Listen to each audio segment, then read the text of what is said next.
Sports Talk Daily with Andrew Hustler Paterson and Michael Remis.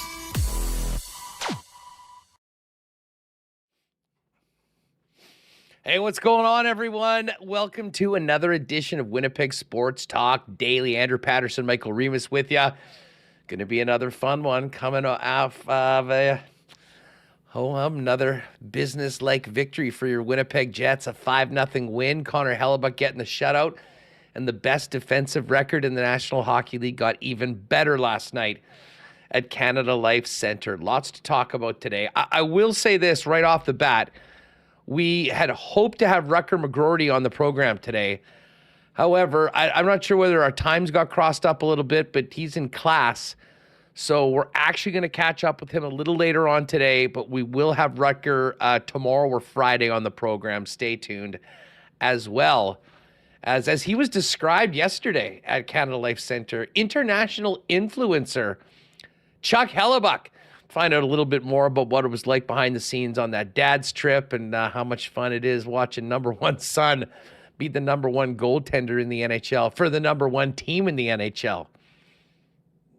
Man, that sounds wild, just saying. But that's where we're living right now, folks. Top of the mountain in the National Hockey League. Sean Reynolds, Rennie's helping us out big time because they said we had planned to have Rutger on earlier, but Rendog's going to come on. We'll chop it up with him. Murat a little bit later on. We've got plenty coming out of last night's game as well. And again, looking ahead to tomorrow for the Chicago Blackhawks visit, or what's left of the Chicago Blackhawks. But the Hawks last night, actually pretty impressive. Now, I know the Oilers had a couple goals that were disallowed, including an offside review that went on seemingly forever. Connor McDavid wasn't too pleased about it. But they held the Oilers to 15 shots last night, which is the lowest in forever for Edmonton. So we'll be all over that as well. But let's face it, the big story around town is the Winnipeg Jets, although a pretty interesting tweet from one Brady Oliveira that I think we're going to need to get to as well here on the program. Shout out to everybody in chat. Man, these shows lately have been absolutely massive.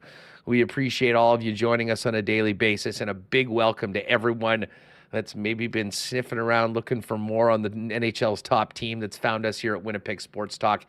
Hit that subscribe button and make sure you're subscribing to the podcast as well. If you're with us on YouTube, it's uploaded right after the show each and every day in time for your drive home. And obviously got a big chance to speak to thank our sponsors.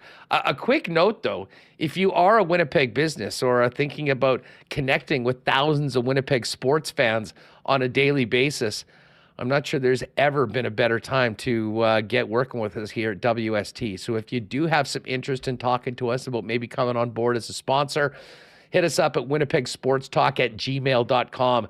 Love to have some speaks with you offline about coming on board and joining the WST family.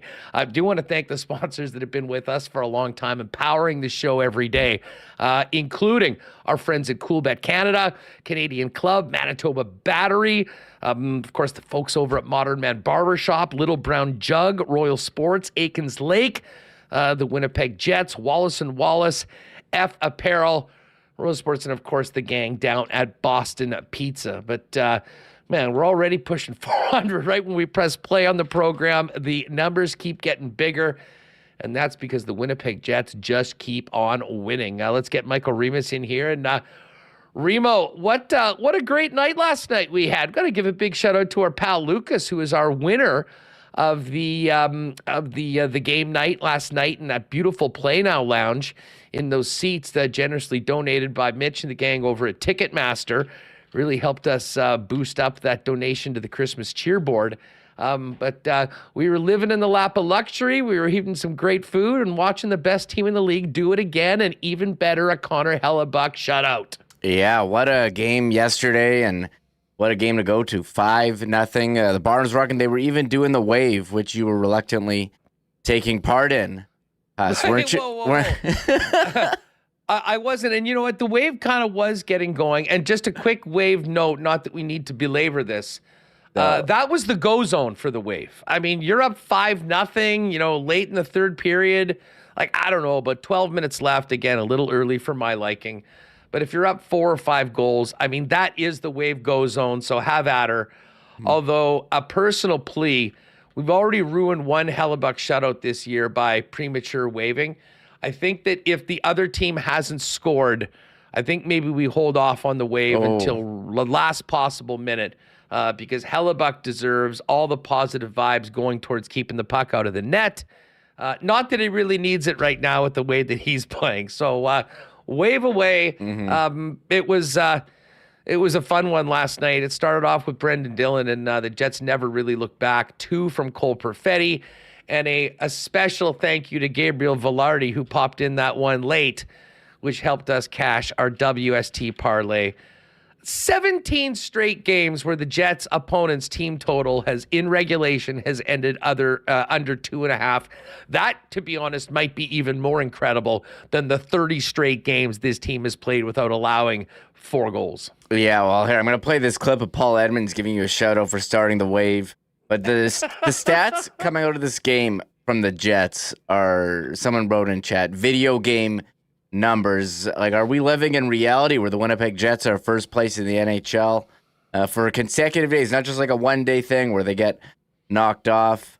I mean, second in the NHL, home record 15-5-2. So if you are going out to games, more likely than not, you're going to see a W. Undefeated against the Western Conference, 11-0-3. This is their 7th straight win. Franchise, or did you say the Western Conference? You mean the Eastern Conference? Eastern Conference, my bad. Did I? And then 20th win of the season when leading after 2 has 21-1. So that's 20-1-1. 13-game point streak, franchise record 11-0-2.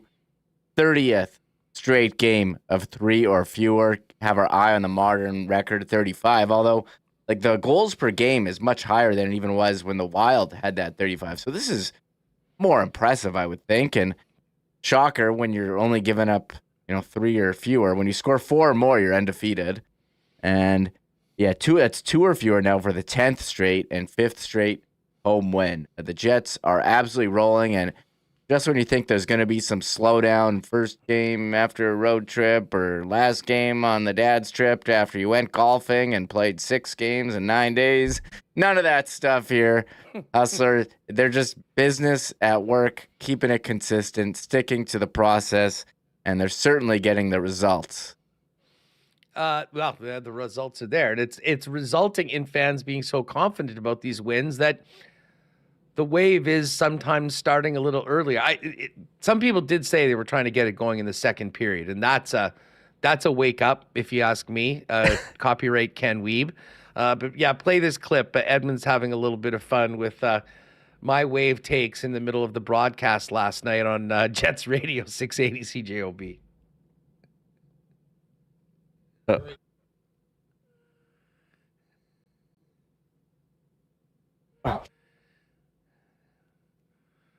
Is it just working through this? I assure you, we do have. I hit the button and I hit the button and it didn't go. So. 4:03 remaining in the third period. 5-0 Winnipeg, and they are starting the Wave. And I'm thinking it might have been Hustler Paterson that initiated it. Known lover of the Wave. Certainly doesn't boast about how much he loves it online all the time. I would say that tongue firmly in cheek and very facetiously. Shout out to Paulie and Mitch having a little fun with it last night. But heck, it is fun. Winning is fun. The team is having fun right now, Remis. And listen, there's a whole bunch of things to talk about. There was a real scare, though, last night. Mark Scheifele taking that puck in and around that ear area, and apparently, I guess the his protection had fallen off. Wasn't really sure about the details. I mean, it looked like he was in some pain, and we saw him skating back to the dressing room. But between a couple texts and a couple people sitting around us, what happened to Brian Little was invoked, and that absolutely sent chills up my spine. I will never, as long as I live, forget the sound of that shot that struck Brian Little that tragically ended his career as one of the best and most popular Winnipeg Jets. So there was some real concern through the third period. Now, the Jets were running away with it. They certainly didn't need him to return to the game. But there it was, Mark Scheifele out with the team to celebrate afterwards, giving a massive sigh of relief amongst everybody in the building last night. And I think alleviating much anxiety and much concern of Winnipeg Jet fans, probably his teammates as well. And smiles all around, including 55, as they congratulated Connor Hellebuyck on his second shutout of the season and another big win on home ice. Yeah, and coming into the game, I was looking at the numbers. I'm like, Hellebuyck, he's only got one shutout this year? That seems low. He's due for one tonight, and shout out to people in chat who noticed, who gave me a little pat on the back there for mentioning that. And Hellebuyck, a very solid game, 34th shutout of his career, but how about Cole Perfetti? I mean, if Hellebuyck doesn't get the shutout, I would put him as the first star. 2 goals, 13 and 14. I still think he would have won the Calder last year if he would have stayed healthy all season. 3-game goal streak, his first multi-goal game of the year, and ties a career high, 3 points in a game. And they even tried to get him that hat trick by putting him out late in the game, up 5-0. Wasn't quite the Saints running in a touchdown in victory formation, but they did have him out there, and man, he's playing really well. And that second line certainly getting a boost with him, Nemesnikov, Iafallo, but Perfetti also getting some power play time there at the end. How about Gabe Vilardi scoring to cashing the WST parlay? It's funny, we had on Mike Kelly, who said Gabe Vilardi, certainly has a spot that he scores from to the left of the net, and he went to that spot and cashed it in the 5th goal. He just parks himself at the side of the net and just taps it in. But Perfetti showed, he could score in multiple ways. He had the great shot against Arizona. He had that great shot yesterday, but he's shown a couple times this year. He gets to the net at the right time and times it perfectly. Dylan Sandberg, his roommate, setting him up for a goal, and he's done that a couple times. Perfetti's shown he's small, but look, he battled behind the net, setting up an assist. Didn't get officially credited over the weekend, but you saw that, and he goes to the net and scores. I mean, he's a great player this year. I'm curious where he ends up, and we're going to be having a big conversation pretty soon, on what's Cole Perfetti's next contract, as he's coming out of the entry-level deal. He's got, he's an RFA after this season, so he's going to go up from this ELC. I'm sure it's going to be a significant number. Well, nights like last night will certainly help his cause, because we know when they get down to brass tacks, goals and assists are a big part of it. And he had 2 goals, and he had an assist last night on that power play goal. And Adam Lowry got a power play assist last night, moving into a spot on PP1 with Mark Scheifele out getting some stitches and repair after he got dinged by that puck. And it was funny, you mentioned Dylan Sandberg. I mean, beautiful dish to Perfetti for goal number 2. And things are going well for the Winnipeg Jets when, that first one went in barely just over 3 minutes into the game. Brendan Dillon trying to pass across to Mark Scheifele, it gets deflected and goes right into the net. And Brendan Dillon with his 6th of the season. Normally, I think all of his other 5 goals had come from pretty much the same spot at the left point. Not last night. Right in, making a move to the net and putting it on the net or putting it towards the net and ending up in the net. So nice one for Brendan Dillon. Just quickly, you mentioned Vilardi and Mike Kelly's work about, where Vilardi's been scoring his goals.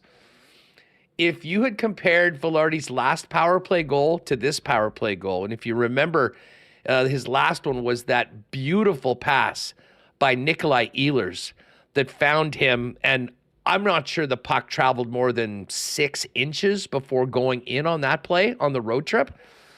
If you took, if Vilardi's position on the ice was a circle, and you put that circle down, and then put the circle of where he scored last night, if it was a Venn diagram, those circles might literally be on top of each other. It might look a circle because it was the exact same spot. And Vilardi's got a nose for the net. He's got a great stick. And I think the other members of that Jet power play unit are understanding that if you can get the puck on the net or get to that area 13's got a pretty good chance of putting it in, and he did that with his 9th of the year. Very impressive when you consider how much time he missed after getting injured against his former club, the Kings, in the 3rd game of the regular season. Yeah, here's the graphic from Mike Kelly. Doesn't include last night's goal, but I'm pretty sure it's going to be where that cluster of goals is, right next to the post. Average goal distance, 9.1 feet. I'm sure that went down. And here's the one at the dot, Huss. You can't see it on the screen, actually. That's where that sick backhand he had in. And yeah, I like this comment here from One Bird in chat. Velarde is so good when the puck is in tight places by his body, the boards, his skate. Very needed skills that I felt were missing the last few years. And I would agree. I mean, when he's near the net and the puck's near him, he can get it onto his stick and put it in the back of it. And he's done that a lot, and it was really perfect timing. He comes back, and Kyle Connor's hot, and now Kyle Connor's out, and Velarde is certainly scoring a lot of goals. And, I don't really want, we're going to be talking about this trade for a long time, but you couldn't help but notice last night Gabe Velarde is scoring for the first place Winnipeg Jets. Meanwhile, the guy he was traded for is getting 4th line minutes in LA. Everyone's talking about it, and you're hearing his name mentioned in conjunction with poor contracts like Jonathan Huberdeau's. But here, we're not going to talk about that. We're going to talk about the first place Winnipeg Jets. But it's hard not to notice the trade that has helped propel them to where they are in the standing. Let's talk about it for a minute. Our buddy Dennis Bernstein tweeted out last night before the game as the Kings went at it with the Tampa Bay Lightning. And oh, by the way, the Kings have now lost 6 games in a row. Here we are. Dennis, right off the bat. Oh, whoops, I don't know how somehow did I pull it up on this one? Yeah, here we are. So Dennis at the start of the game, not to panic anyone, but Lizotte looks to be the Kings' 3C, Dubois centering the 4th line to start the game. That, of course, got plenty of people going back and forth. He said, I don't know if it's a great or bad trade, if you want to define it as bad based on Velarde's 21 games in Winnipeg, because that's all you have to measure it, have at it. And then he does say, a year ago, people were saying Byfield was a bust. Obviously, Byfield's having an awesome season. Dubois has to be way better, but the story hasn't been written. Here's the kicker. The concern I have is Dubois the LA Kings version of Huberdeau? I almost spit up my drink when I read that last night, Remo. I mean, if halfway into the season of a big trade that cost them a lot of capital to get the player there, they signed him to an 8-year extension at 8.5 AAV, his name is being invoked in the same sentence as Jonathan Huberdeau, who has really, unfortunately for a star player in this league, turned into an anchor costing $10.5 million for the Calgary Flames with 7 more years on the deal.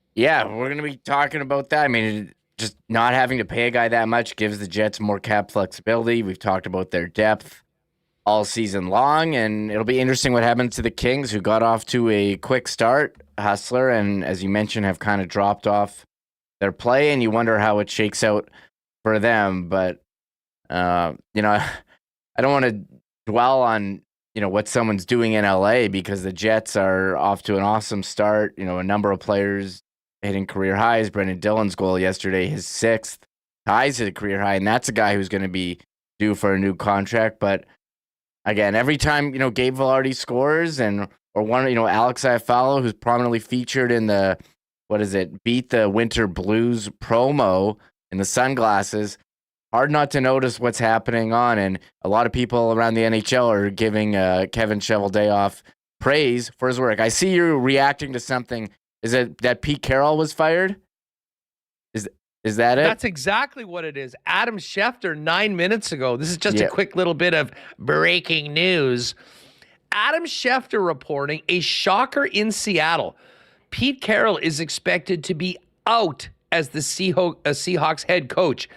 He could still remain in the organization, but not as the head coach. That is stunning news for the guy that has been the leader for the Seahawks for just well over a decade right now, including those Super Bowl runs, and really a season that was pretty darn good, came right down to the end, and they obviously didn't make it when the Packers did at the end of the year. So some breaking news on there. Hey, speaking of coaches, well, listen, I do want to play a couple clips from Pascal Vincent after the game, and Pascal knows this team very well, but had plenty of praise for what he saw from the Winnipeg Jets last night. Of course, tomorrow, Remo, the Jets are playing against the Chicago Blackhawks, or what's left of them. And I mean, listen, they hung in there with Edmonton. I know Edmonton had a couple goals that were disallowed, but 15 shots on net for the Oilers playing against the Blackhawks? That was somewhat stunning. But the big news today, Connor Bedard underwent surgery for his fractured jaw, and he is out 6 to 8 weeks, which certainly sucks for fans for tomorrow and fans around the league for the next 6 to 8 weeks. I mean, that kid's worth the price of admission alone, and I know a lot of people picked up tickets to see Bedard tomorrow night. The good thing is, even though Bedard won't be there, if you have a ticket for tomorrow night's game, you're seeing the number one team in the National Hockey League. And, of course, the Jets playing again on Saturday night against the Philadelphia Flyers. I was checking earlier, still some good tickets for that. That should be a great Saturday night.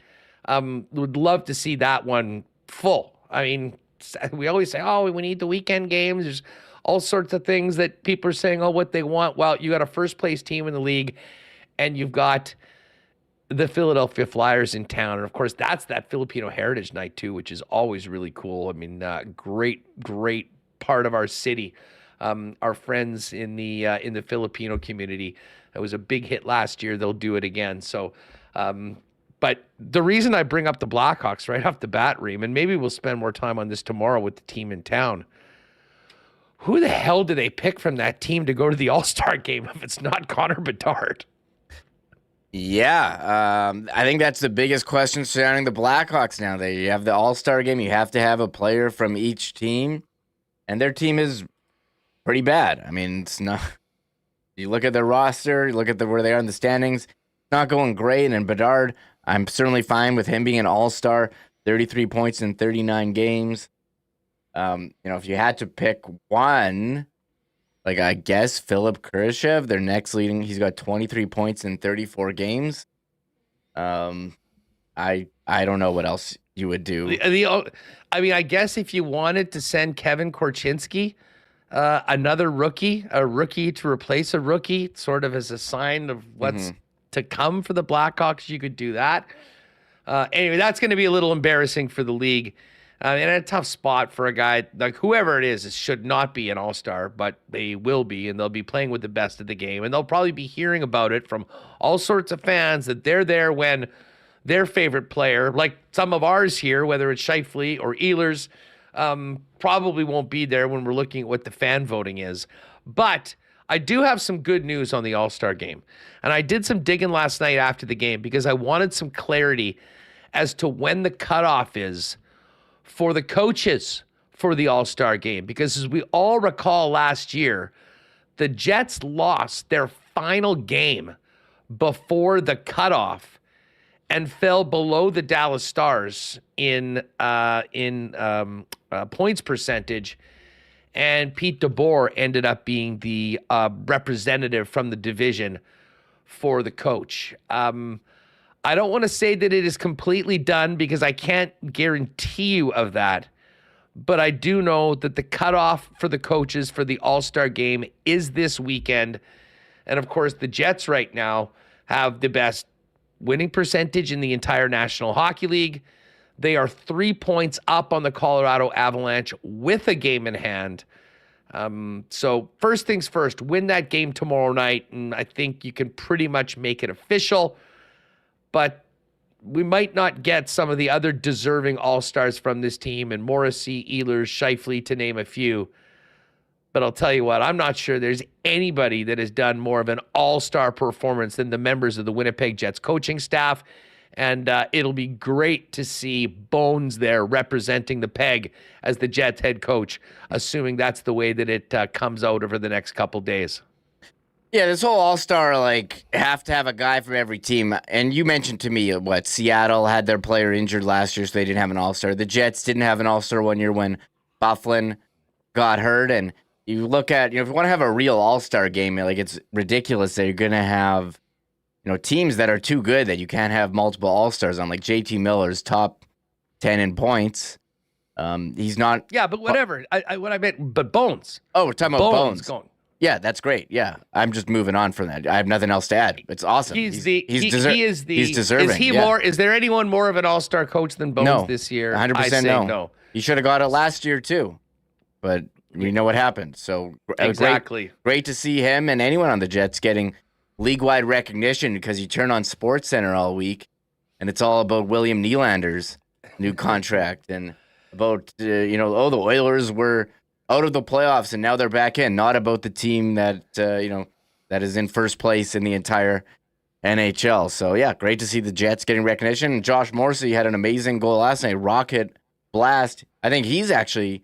I don't know, who's your next All-Star? Is it Scheifele or Morrissey? One of them should certainly be in the game. But great that good work there, Huss. Getting the information that people want to know. When is the cutoff to determine the All-Star coaches? And so, you're saying this weekend. From the Jets, it has been confirmed to me it's this weekend. I don't know whether it's before the Saturday games and it's just announced on Saturday, or whether they include the Saturday games. But I'm here to tell you, and hopefully the team all knows this, not that they've been inconsistent at all. Come out tomorrow night, beat the Chicago Blackhawks, and book Bones a nice suite at the Four Seasons or wherever they're going to be staying in Toronto for it. And I see Todd Fertani throwing the Bones in the chat. You know what? I think it's a great time. If you are now, is that a members only? Yeah. Okay. The Bone. Perfect way. You know what? Become a member of Winnipeg Sports Talk. It supports the channel. It's just $2 a month. Here. You too can be like Fertani, throwing the Bones up in the chat, as Remis has done as well. You know what? I see. Is Connor in there? Yeah, there he is. Connor. You see. See Dave Minook's tweet of Sportsnet saying Scheifele. Oh, did you see this? Was the captain? Throw it up. But before we get to some of these locker room clips, because in here I brought out the Bones chain if he's going to All-Star game. Shout out to Danimal, who also dropped off a nice Christmas ornament for me. Perfect. Danimal's the best. You got one of those, and he also made me an O'Shea one that he gave me at the game. But yeah, we're gonna have to pull out the Bones chains when it's official. I will. This was on Sportsnet. Jets bonus confirms Scheifele received stitches, but has no official update on the captain. So I guess someone doing this article at Sportsnet thought Mark Scheifele was the captain. Don't blame Rennie. Don't blame Rennie. Yeah, we can't. That certainly is not him. Yeah, I guarantee you, Sean Reynolds very aware that Adam Lowry is in fact the captain. But that's funny. And shout out to Dave. Dave has the eagle eye. Dave Minook of Illegal Curve. There's no greater aggregator of Winnipeg Jets news. That's why you should go to Illegal Curve every morning to get all the morning papers, as Dave calls it. And every now and then we'll discover a major I have a feeling that probably wouldn't happen. They probably aren't calling Austin Matthews the captain of the Leafs, or Leon Draisaitl the captain of the Oilers. But as I say, more and more people figuring out what's happening here in Winnipeg with the home team. And sooner or later, even the people working in the IT department or the socials for Sportsnet might realize that Adam Lowry is in fact the captain of the number one team in the NHL. Yeah, and since the Jets are number one, this is worth bringing up. Bravo, Bry. Elliot Friedman keeps referring to the Jets. This is on Twitter as Win, the abbreviation, not WPG. Am I the only guy tired here of the disrespect? To be fair, Elliot has made that his thing. He refers to Vancouver as VCR. And he does Montreal as Mon instead of, he does it intentionally. Don't allow yourself to be trolled by Friedman. He's so always triggered. Done that. He does it to every team intentionally. So I'm triggered by it. I think the Hockey Insider for the league should have the correct acronyms. So We've talked about it. I don't need to get Yeah. Listen, he does that. And I will say this, at least he's picked, like, I don't mind if WPG wasn't our accepted acronym. Win is a pretty good one, especially for this team, because all they do is win. And they kept on doing it last night. Speaking of the way they did it, shout out to Connor, who's in chat. And by the way, Connor will be riding shotgun on Friday with me on the program. We're going to give the birthday boy a day off. He's going to probably spend it in a spa or something like that. Maybe hunker down. You'll have some options. But anyways, Connor's going to be coming in and doing the show with me on Friday, so I'm really looking forward to that. That should be a lot of fun. But Connor's got his latest piece up at the Hockey Writers, and I'm sure you're already following him. I retweeted the piece. Go read the whole thing. But listen to this from Connor's piece. According to Money Puck's tracking, at 5-on-5 play, where the Jets have been elite, they are allowing only 1.63 goals against per 60 minutes. That is by far the top rate in the National Hockey League. Second place is the Florida Panthers, who at 5-on-5 are allowing 2.01 goals against per 60. That number has not been replicated in a decade. The last team to have a goals against per 60 below 1.7 was the 2013-14 LA Kings, who had a goals against per 60 of 1.61. For reference, the 13-14 season ended with the Kings hoisting the Stanley Cup, defeating the New York Rangers in the Stanley Cup Finals. And while we're talking about it, you know what, Reem? We should pull up Dom Lucian's tweet today. And we all remember Jay Fresh's model at the beginning of the season, as well as some of Dom's. And they basically just said, the model's broken. It likes the Jets too much. Well, here you go, gang. Projected 2023-2024 NHL standings and playoff chances as of today. These numbers are updated daily at The Athletic NHL. I suggest you subscribe. You'll get all of Murat's great content and much more.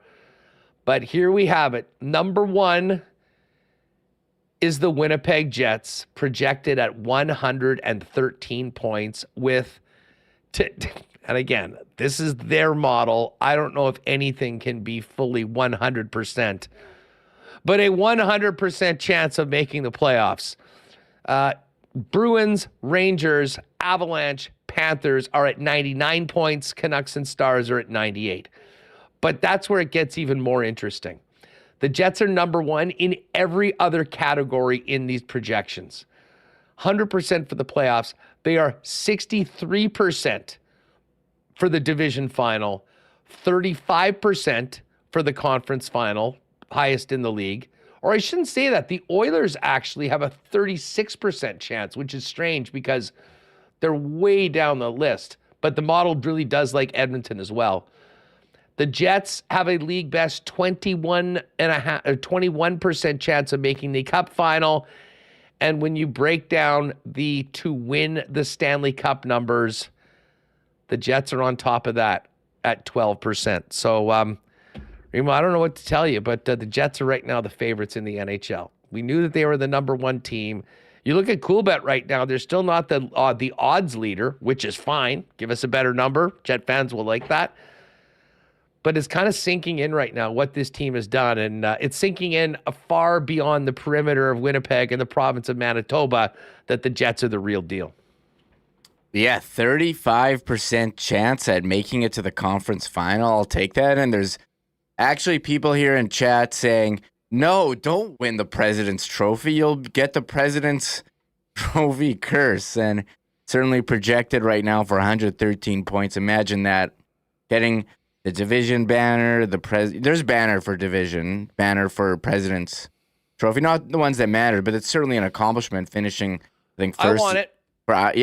It's never happened. So, yeah, you definitely want it. And I think you should celebrate those wins. Now, we're not there yet. This is just, projection if things stay the course. But, you're waiting for this team to lose, to have an off game. And they keep playing the same style every single night. And we saw it again yesterday, just dominating Columbus 5-0. The game wasn't close. It was was actually a relaxing night out at a hockey game, Hustler. It was almost like they beat them too badly. There wasn't any suspense. You just it was too chill sitting in the seats there. Well, and it was partly because, speaking of seats, those seats that we were sitting in, the most comfortable seat I've ever been in a sporting venue, in that Play-Now Lounge yesterday in the end.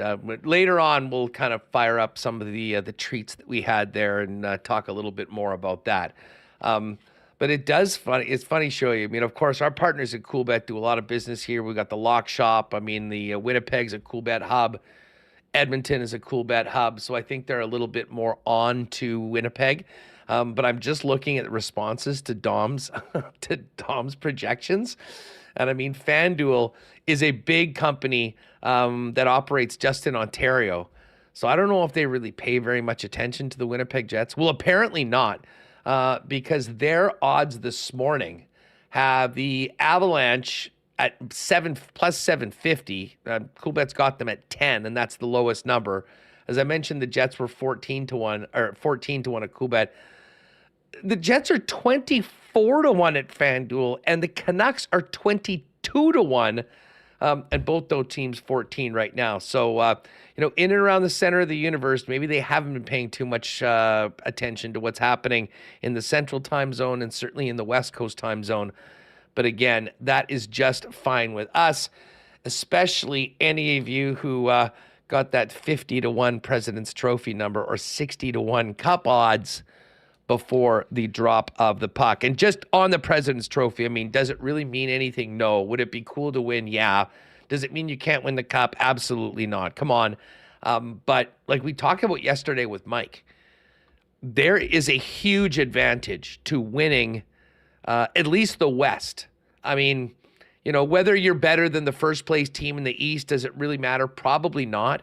But when you think about, there's 7 teams right now that I would say are pretty much locked for the playoffs. Jets, Avs, Stars in the Central. Kings, Canucks, Vegas, and now Edmonton. One of those teams is in all likelihood going to be the first wild card. So you've got Nashville, Calgary, Minnesota, St. Louis, Arizona, all of those teams battling just to get in as the 8th seed. I would offer to you all that it would be a much, much better matchup for any team to play one of that group than playing Edmonton or LA or Vegas or Vancouver in the first round of the playoffs. So there is definitely some incentive to finish first, at least in the West. And if you can make it the entire league and cash those 50-1 tickets, what the heck? Why don't you do that as well? All right, we're going to hear more from the Winnipeg Jets and Pascal Vincent coming up in just a minute. Hey, another win. Cheersing your friends once again after a big game. And hey, if you are doing a celebratory toast or looking for a great drink, why not do it with Canada's favorite Canadian whiskey, Canadian Club? You know what? Great partners of ours, official spirit of the Winnipeg Blue Bombers, and a CC for every occasion as we get into 2024. Pop by your local Manitoba liquor marts and check out all the CC favorites. Canadian Club Original, 100% rye, CC Classic 12-year-old. And don't forget, there's still limited quantities available of the CC Invitation Series.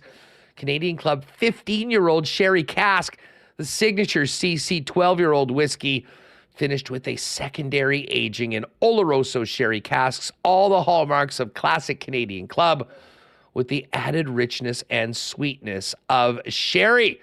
The Jets are looking great right now. If you want to look good heading into the new year, maybe you pop down and check out our friends over at Modern Man Barbershops, now with 8 locations in Winnipeg, including the newest locations on Pembina Highway or Plessis Road. Bella's Modern Man Barbershop has you covered with a variety of grooming services, including haircuts, beard shaping, shaves, color services, and more, all with a great staff and usually sports up on the TV to occupy yourself while your dome gets worked on. Now, make an appointment, book your look via modernmanbarber.com. Give them a follow as well on Instagram for the latest at Modern Man Barbershops. And hey, big things going down at Manitoba Battery. Finally getting some snow. The temps are going down, so obviously there's more of a demand on batteries. And, you got the best prices in town, shopping local, beating the pants off the big box stores. But there's big news.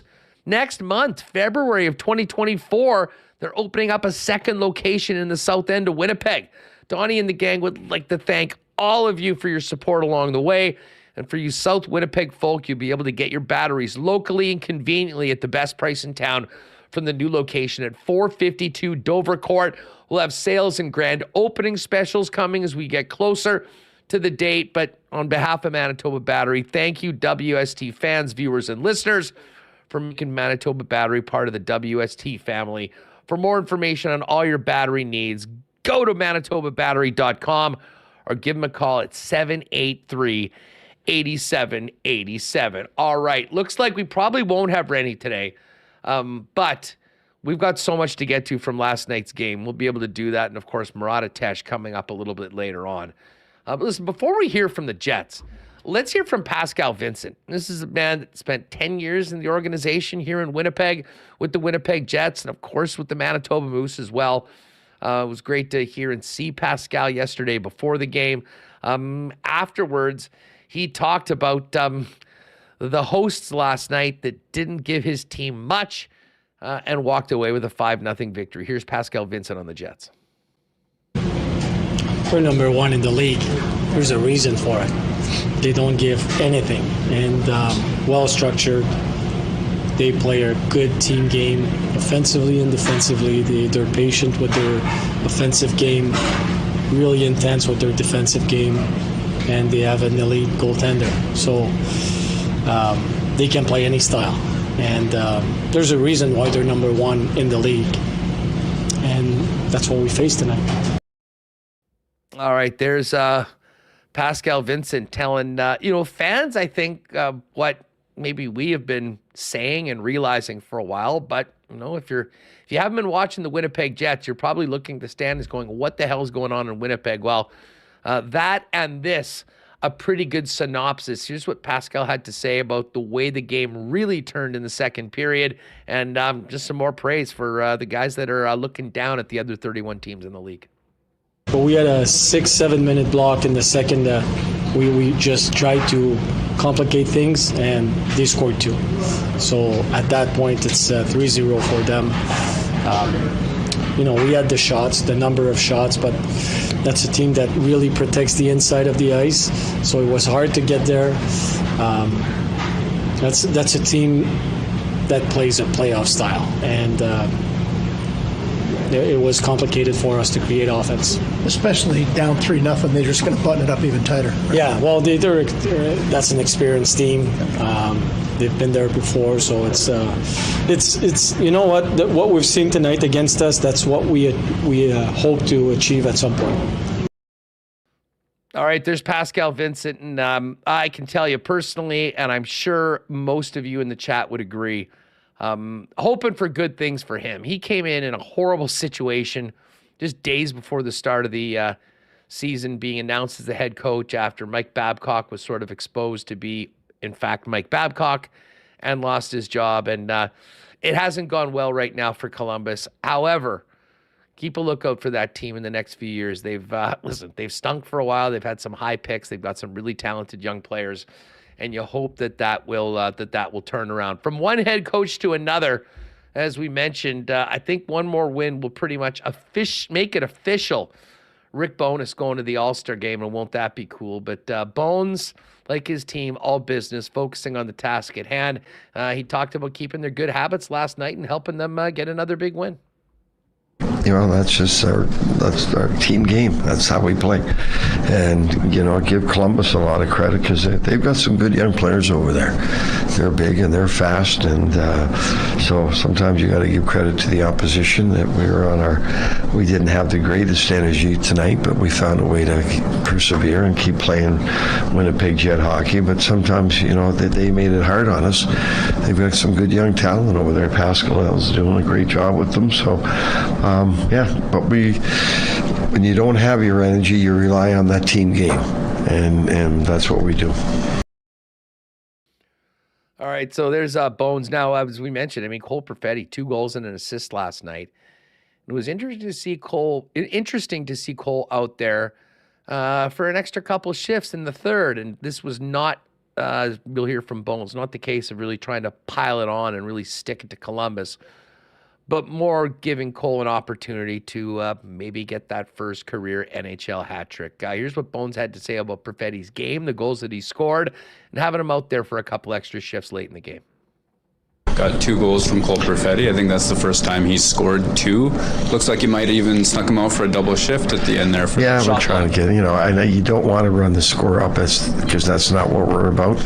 But to give a kid like Cole a chance to get a hat trick, then you've got to give him that opportunity, because that will do wonders for him moving forward. It's not that we're trying to run the score up at all. That's not us. But to try to help Cole, give him some ice time. I mean, a hat trick at this stage of his career and development would be a big step forward for him. It looked like his last play of the game was a shot block, and the crowd was already sort of celebrating the win, but got to another level for the block. What does that say about him and about them? That's about the team. It's our team game, and we're committed. Every one of us, every one of the players are committed to keep that puck out of our net. And you come to that point, you want to play for your goalie. He's been outstanding for us all year. And you get down to those last couple of minutes, and you should be doing everything you can to help your goalie get that shutout. All right, so they helped the goalie get that shutout, the second of the season for Connor Hellebuyck, as the Jennings watch continues on Winnipeg Sports Talk, along with, I guess, a Vezina watch as well. They really sort of do go hand in hand, but that number going down even more after last night's blanking of the Columbus Blue Jackets. So off the top of the show, I mentioned a scare last night with Mark Scheifele getting hit by that puck. He did not return to the game, but he did return to the bench right at the end of the game and returned with a big smile on his face to high-five his teammates, congratulate Connor Hellebuyck, and salute the fans at center ice. It did make for sort of a funny interaction with the media asking about Scheifele, and I'm not sure Bones had been caught up to speed or maybe even saw Mark out there whooping it up with the fellas after the 5-0 win. I don't have an exact up. I know he had some stitches on his ear, and so I just went to look for him there. I couldn't find him, so I don't have an exact update. But he came back on the bench, and he was in the locker room, obviously, with us after the game. So all good for 55 last night, but I think we all thought about an incredibly popular Jet last night, Brian Little, with that scary incident last night. And I'm sure B. Litz, wherever he is right now, is smiling, looking at what this team is doing night in and night out. One more from Bones. And Adam Lowry was out there on the power play in the absence of Scheifele in the third period. Helped set up Gabriel Velarde's 5th goal, which certainly helped those of us that were on that WST parlay. Here's what Bones had to say about putting Lowry in for a little PP time.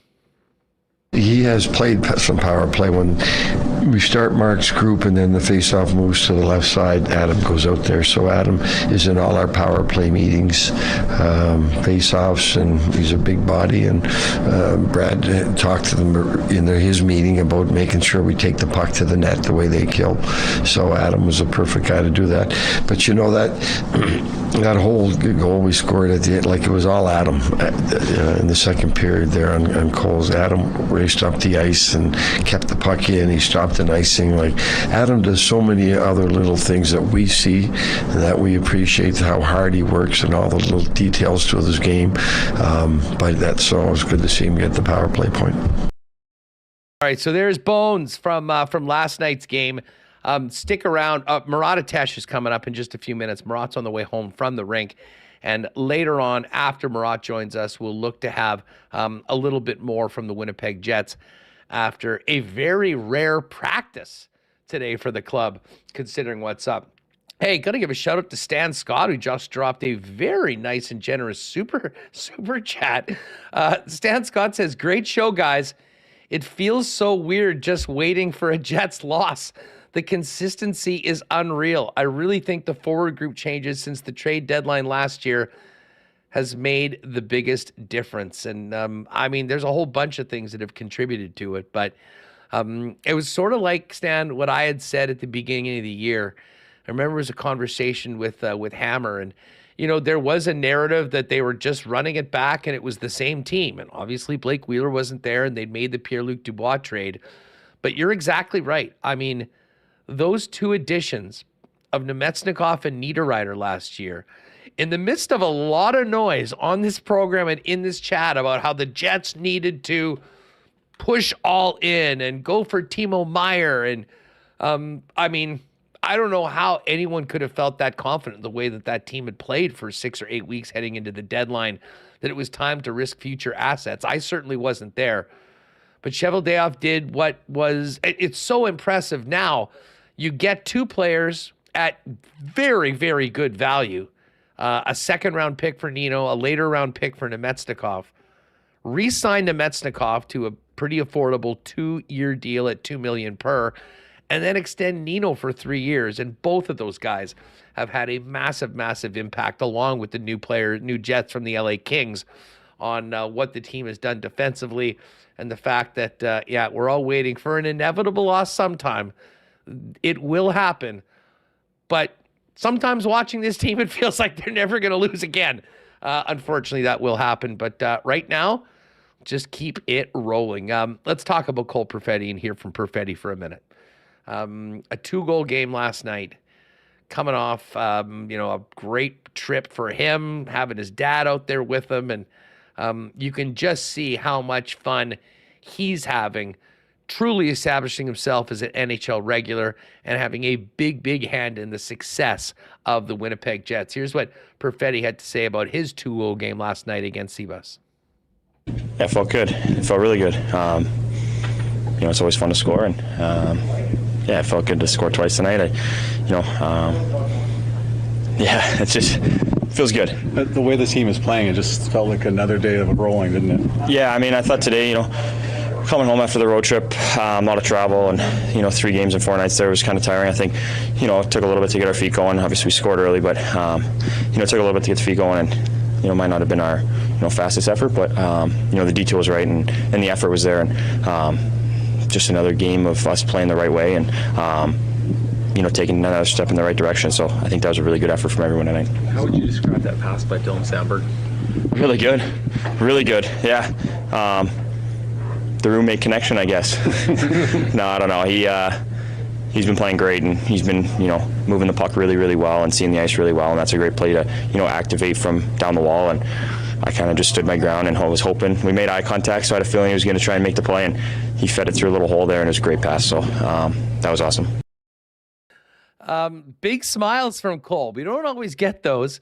And I think, was it Merrick or somebody today referred to him as Stone Cold Cole Perfetti for his lack of goal-scoring celebrations when he scores. But, Reem, I had to laugh when he mentioned, beautiful pass by Dylan Samberg to Perfetti. They are roommates. And, there's so many thoughts, of those two guys, like the Step Brothers movie. And in some ways, they couldn't be more opposite. One's a big defenseman from U.S. college, an American, and the other is a young, smaller, highly skilled Canadian from the OHL, living together and both doing very different roles on a team that's number 1 in the league. It's kind of funny. We talked all for a while now how this Samberg-Schmidt defensive pairing really good at suppressing goals. Haven't had too many scored on them at 5-on-5. But look, here comes the offense. They each got 3-game point streaks. Samberg, 3-game assist streak. Schmidt had that big goal walking down Main Street against Anaheim. And yeah, there they were matching up. Very nice pass. And look, I don't blame Cole Perfetti for not celebrating. He's just going to the right spot there in front of the net and tapping it in. And he's had a couple of those. You don't need to get too high on those. Now, I thought his goal against Arizona, which I've said multiple times, it was nice. A nice quick wrister on a one-timer. And his other one yesterday, his second one, was a beautiful shot as well. So I do think you need to celebrate the wins, but maybe if you're, running up the score against a team that's well below you in the standings, just act like you've been there before. Hustler, it's the way to do it. Well, that first one from Samberg was the second goal of the game. So that was an important one. And just while we're talking about Samberg, a tip of the cap to his partner, Nate Schmidt. Schmidt has been playing really well, frankly, all season long. And we've talked about the defensive metrics and production or lack thereof for their opponents when that unit's been on the ice. They've been the best in the league. Again, playing sheltered minutes, I get it. That's what third pairings do. But the points have started to come for Nate Schmidt. I mean, he had gone a long stretch. Had no points in the month of November, I should say. He had an assist in mid-October against St. Louis and went a long drought without scoring, but it was no big deal because nobody was scoring on them. But since then, finally got an assist against the Boston Bruins on that game just before Christmas. Had another one in the New Year's Eve game against the Minnesota Wild. And very quietly, Nate Schmidt's on a 3-game point streak with a goal against the Anaheim Ducks, a big one in that 3-1 win, and assists in the last 2 games. And you know what? I think, Remo, it's a good adage of you continue to do the right things, play, focus on the things that matter the most, and that's keeping the puck out of your net. And some good things will come. And both of those guys have been impactful in both ways, but a little bit of offense as of lately from the third pairing. Yeah, exactly. Huss and Dylan Samberg getting more comfortable, mostly known as a shot blocker. And these guys are making a contribution here offensively. It doesn't really matter who it's been. The fourth line had their stretch. The third line had a stretch. I don't know, it was Perfetti, like line 2 yesterday, putting some in. So everyone's got a hand in offense and offense from the defense too. Brendan Dillon at a career high in goals.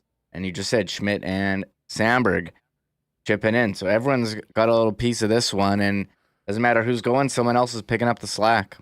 Murat's going to jump in just a minute, but let's get to a couple more of these Cole Perfetti clips because I have a feeling we're going to be talking about Perfetti with Murat when he joins us. Cole talked about just how locked in this team is right now, night after night.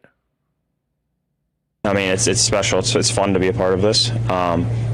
Coming to the rink every day, knowing what we need to do, what we need to take care of. And, at this point in the season, I think we're expecting every team's best game now. And, we're ready for that. I think, we're just, the effort's there from everyone up and every night, no one's taking a shift off, no one's taking any seconds off. Like the details there, it's a lot of fun to be a team or to be a part of a team like this. So, keep it going. Yeah, and that, I think, is a sentiment probably shared by pretty much every member of this club. As we mentioned, there was that scary incident with Mark Scheifele. Here was Perfetti's reaction to the Scheifele injury and how he and his teammates felt when they saw 55 out there whooping it up with the guys at center ice after winning against Columbus. I think I had, both my hands on my head and shock him. You obviously don't know what it is right away. You just see the puck hit him in the head, and, my stomach kind of dropped. He's obviously an amazing player, but a great guy. So, you hate to see that happen. And, I saw him come on the ice, there was a sigh of relief, and it was pretty lucky that's, obviously I think he's in some pain, but that he's able to skate around and he's good to do that. It was a relief. So, scary situation though. But all smiles at the end of the game. Here's a funny one from Perfetti. Of course, Chuck Hellebuck was introduced yesterday up on the screen. International influencer Chuck Hellebuck. And Cole was asked if he should go home, considering the way Connor's playing right now with Dad in the building watching the team. Considering how well Connor Hellebuck's playing, is Chuck allowed to go home at this point? I don't think so. He should stay, keep tweeting and updating his life. And I think, it's hard to let that go. I mean, we're on a bit of a heater here, and Helly's playing great, and it starts with him every night. He's coming in, bringing his A game, and makes our lives a little bit easier. So, he's been amazing. So has LB. Both guys back there have been really, really good, and made our lives easier. And it's fun to, it makes life easy when you have two goalies like that. Yeah, tons of praise for the goaltending, and I'm sure the goalies would say the same thing about the team. Here's one last clip, and then we'll bring Murat in. The focus of this team continues to, I think, astound many regular viewers as well as the people that are just popping in to see what the heck is going on in Winnipeg. Here's how Cole describes the Jets' focus day in and day out.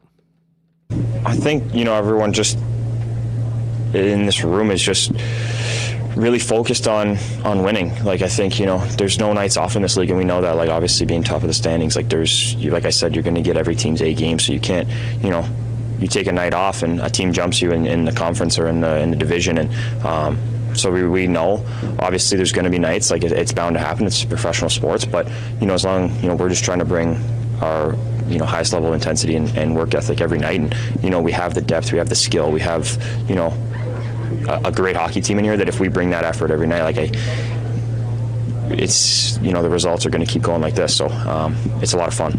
And you mentioned the roommate connection. How nice is it to go from Sandberg, like, teasing you about eating vegetables to making plays like that for you? Yeah, it's nice. I mean, normally 99% of the time he's making my life harder and giving me a hard time, and almost like a brother, like, just, always in each other's ears and giving each other tough times. But once we get on the ice, it's we're together, and he makes a play like that. It, makes up for all the times he makes fun of me. So he's good now. He gets to drive home now. He gets to drive home. Oh, man, I can't get enough of that one. And we'll talk about it with Murat coming up in just a second. As we mentioned, that's just the first game of this 4-game homestand, gang. And it's going to be close to a sellout on Thursday. And I think much of that was probably advance tickets based on a planned visit of Connor Bedard. That will not be the case. So listen, if you're looking to get out, let's fill this place at that barn on Saturday night. I know there's good tickets left. Philadelphia Flyers in a Saturday night game, hockey night in Canada. It should be a great one. It'll be the Filipino Heritage Night as well, which is always fun. And I do know as well, and this is just something, I had a good chat with somebody in the organization last night. Listen, they're working really hard. I mean, the end result of what has to happen from this for the long-term viability of this team here is getting that season ticket base up to 13,000.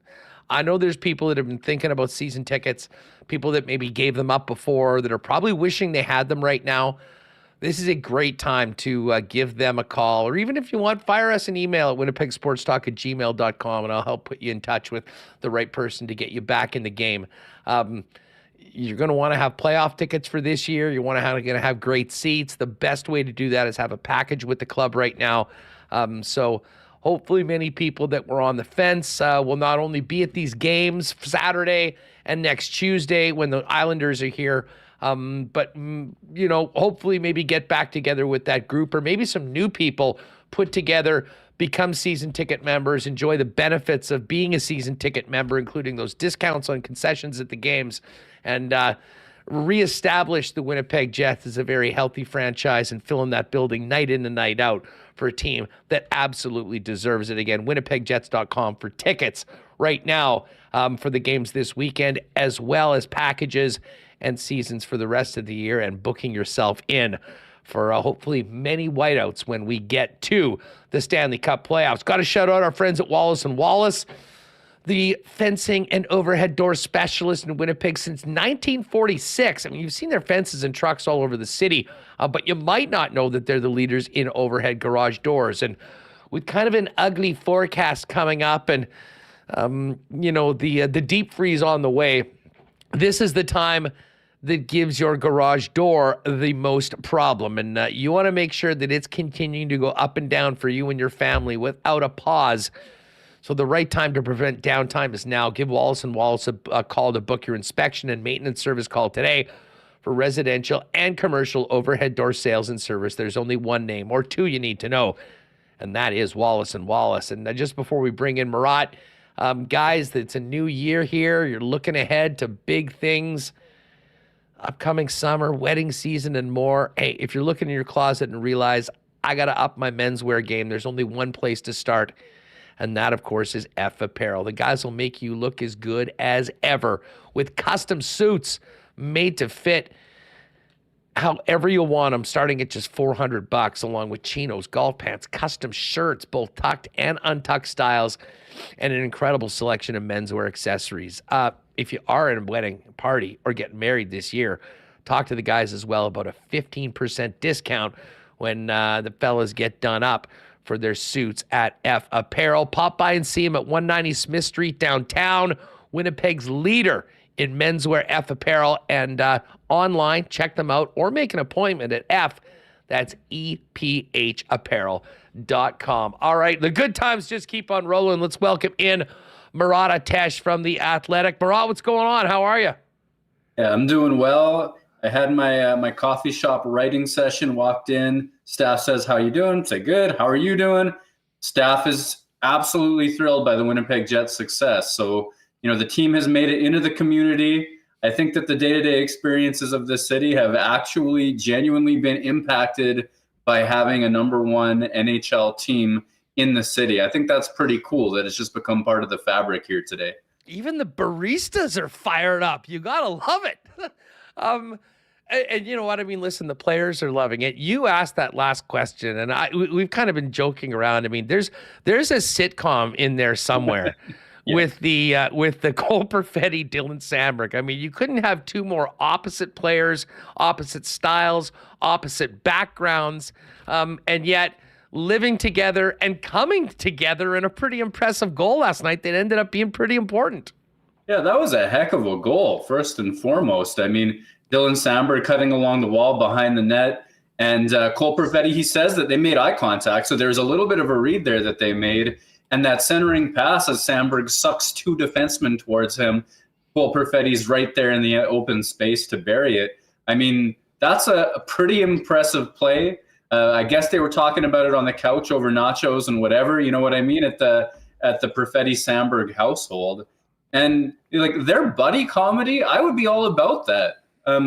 You'll remember I wrote that story about the mentorship of Scheifele and Perfetti and how, Perfetti was just like, he was at dinner and he couldn't stomach the sushi and the sashimi.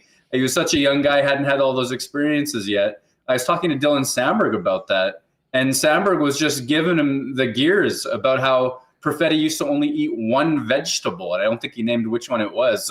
Still doesn't eat salad, and Samberg was just proud to have gotten him into Brussels sprouts and squash, and I think a couple of them, and he was just giving it to him, laughing. Perfetti was laughing. And it's just, I think this is a good fit of two human beings beyond just that one goal. Those guys are ordering pizza every night. Like, come on. Yeah, for sure. And Samberg, you know what? He eats everything, right? I mean, like he grew up, he's an outdoorsman. He's a hunter. He's all that sort of stuff. So I'm pretty sure that they don't need gourmet food to make dinner at that place. You know what? You got a great piece that is a must read for Winnipeg Jet fans, and it's a fun read for Winnipeg Jet fans, much like pretty much every conversation about this team right now, the way they're going. The Winnipeg Jets are first in the NHL. Here's why you should believe in them. And, there was a really interesting adage talking about your one of your siblings, I believe your sister, who was a doctor, and it was a journal, and this was what was written down from your article. We are what we repeatedly do. Excellence, then, is not an act, but a habit. And I thought it was just a perfect way to describe what this team is doing right now, because they are in a habit of being excellent night in and night out. And the wins have followed, and the NHL standings are probably the best indicator of just how excellent this team has been on a game-by-game basis. Yeah, first of all, my sister would be angry with me if I didn't make it clear those aren't her words. She found them out in the wild. I think they've been most famously attributed to Aristotle, but there's some debate over that. If you're into that sort of thing, do your research. There's some interesting language stuff about it. It's fascinating if you're into that sort of thing. But as it applies to the Winnipeg Jets, the reason that it was on my mind, just this idea of excellence as a habit. It's not just a thing that you are by nature. It's not because you did it once. It's because it's something that you repeatedly do. It's because I was thinking about the Jets' schedule and the fact that they're, playing 3 and 4 or 6 and 9 or all the travel that they've done. And, you might used to hear a couple words about time zones or other complaints about that from the Jets. Instead, all you hear is them talking about winning, because that's what they keep doing right now. And I think there's so many different ways to look at their improvement this year. And one thing that I would ask like observers is, what's the difference between Winnipeg's worst day last season and their worst day this season? And you can play all of the controlled hockey you want. You can forecheck really well. If you can't put that together for 60 minutes with consistency, with habits, with that knowledge that forward is never going to cheat the back check. Not just he's going to do it most times, but not all times. Think about what a defenseman can do stepping up at the blue line to stop an entry attempt if he doesn't think or guess that player's coming back, but he knows. And I think that one of the interesting things about the Jets, that's just one example of many reads they'll make on the ice. This season, the Winnipeg Jets' worst day, their most fatigued day, their tired day, they're still falling back on habits of protecting the middle of the ice, of not cheating for offense, of not extending that shift. And it's leading to defensive zone stops, offensive opportunities, goals by defensemen like Brendan Dillon, Josh Morrissey last night, goals set up by defensemen like the one we were talking about that Cole Perfetti scored, and some of the best defensive numbers in the NHL, including the fewest goals against in the National Hockey League. And I think that's because it's not just that the Jets have figured out how to do it some of the time, it's because their default habits are excellent, as that quote suggests. Well, and it's funny. You mentioned time zones, a statement and a topic that we actually banned at one point on this show. And it wasn't as much from the players. It was from the old coach. And I mean, I said a number of times, it was like throwing out a self-fulfilling prophecy of all these reasons why it was going to be so tough to come out there. And listen, Paul Maurice has done a lot of winning, and their team is playing great right now. And this isn't meant as a dig at him, but they were giving guys outs. And it seems like right from day one, when Rick Bowness said, every guy here is committed, every guy here is all in, everybody wants to be here, they established very early on a no-nonsense and, most importantly, no excuses level of commitment and work. And even I, the most optimistic person who loves the club, can't frankly believe how it's turned into basically an automatic that you know what you're going to get from this team night in and night out. And more often than not, that means they're going to be the better team for a 60-minute period. Yeah, and I think one of the unique things is that, you know, this, I want to almost call it a cultural change, and I don't mean that in the way that out goes Maurice, out goes Wheeler and Dubois, and in comes excellence. I also mean the players that have been here for a long time and the improvements that they've made. I think there is a cultural change towards consistency and towards, you know, that proper quality of play regardless. And I think that that's a huge part of the Jets' success. I also think that one of the keys is that Winnipeg has it on paper too. Right? Like, this isn't somebody came in, Rick Bowness didn't come in and start spitting unicorns and rainbows and all of a sudden, okay, well, we're a good hockey team. The Jets genuinely have the quality pieces from top to bottom as well. And, you know, whether that's Nemesnikov and Niederreiter's arrival, that trade brings back Gabriel Velarde, and Nemesnikov signs his extension not too long after. Niederreiter signs his extension not too long after Hellebuck and Scheifele announced theirs. You know, there's a sense to me that not just are the Jets achieving good, you know, they have achieved the level good, and even better than that most of the time, but the things that they're doing strike me as a really good retention plan as well. And that's those pending UFAs like they were. I think that applies to Cole Perfetti's next contract as well. We'll see what the UFA defensemen look like or what that looks like heading into next season. But when you build it in a sustainable way where the pieces on paper are good and that buy-in and that team game are good, I think you can talk about the Jets as a more desirable place for their younger movement to be as well. And there's, assuming that they can keep it up for the back half of the season, because we're halfway in, there's a lot of long-term gains to be made from this too. You know, and in the short term right now, it's not short term. I mean, this game tomorrow is game 41. This is going to be the midway point of the season. And, you know, we're halfway there. And the numbers speak for themselves. But there's a lot of things that are actually coming around, I think, as a result of what they've built in that foundation. And I'll point to the third pairing. You mentioned that setup at Dylan Samberg last night. Like, for a long time, we were talking about Samberg and Schmidt holding their own. And, well, more than holding their own, basically not getting scored on. I mean, they have been at the top of that chart for goals against in the league all year long. And as we mentioned, yes, they're playing third pairing minutes. That's what third pairings do. Nate Schmidt now has points in 3 straight games. Sandberg's getting a little bit more involved. And it seems like they now have such a level of confidence in what they're doing defensively, Murat. Even the third pairing defensively is feeling it enough to make a few more plays and getting involved offensively. And I mean, that's another great development that, teams with positive momentum have and show. And I mean, we're seeing more of it as this season goes on. Yeah, I mean, first off, and I've said this many times, yes, Nate Schmidt gets paid a lot, but that pairing wins its minutes. They're up to 13-4 on the season, 5-on-5, 13 goals for the Jets, 4 against the Jets when those two players are on the ice together at 5-on-5, as per evolvinghockey.com.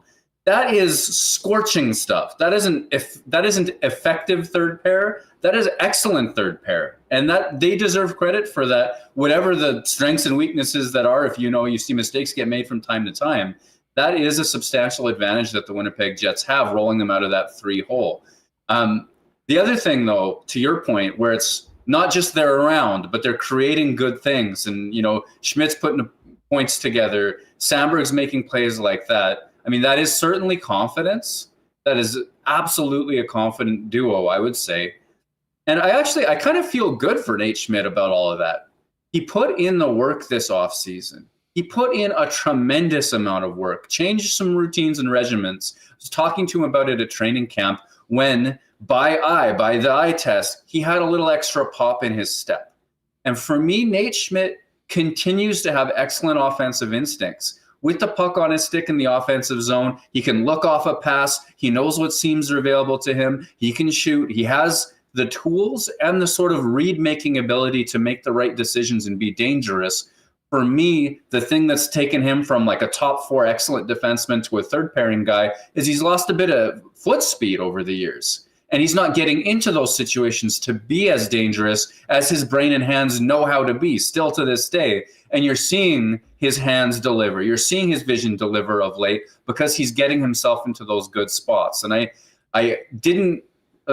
talked to him after he got hurt during preseason, and just the devastation, the pain, the emotional, oh my goodness, I put in all that work and now this sort of feeling was pretty major coming off the guy at that time. And I think that he tried to fix it all a little bit in a hurry once he got healthy. He was trying to do too much, too often on too many shifts. I think now he's settled into his game a little bit more, and you're seeing a lot of great results from him on that third pair.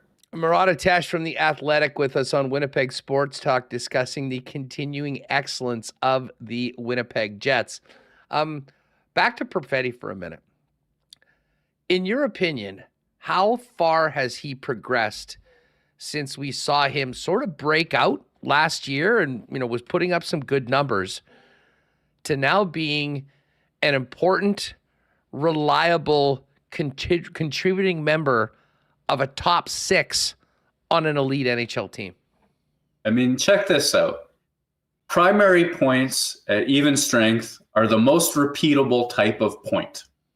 By primary points, I mean goals and first assists. Second assists, they vary from year to year. Goals and first assists. If a guy's getting a lot of those, genuinely you can think this is a good offensive player.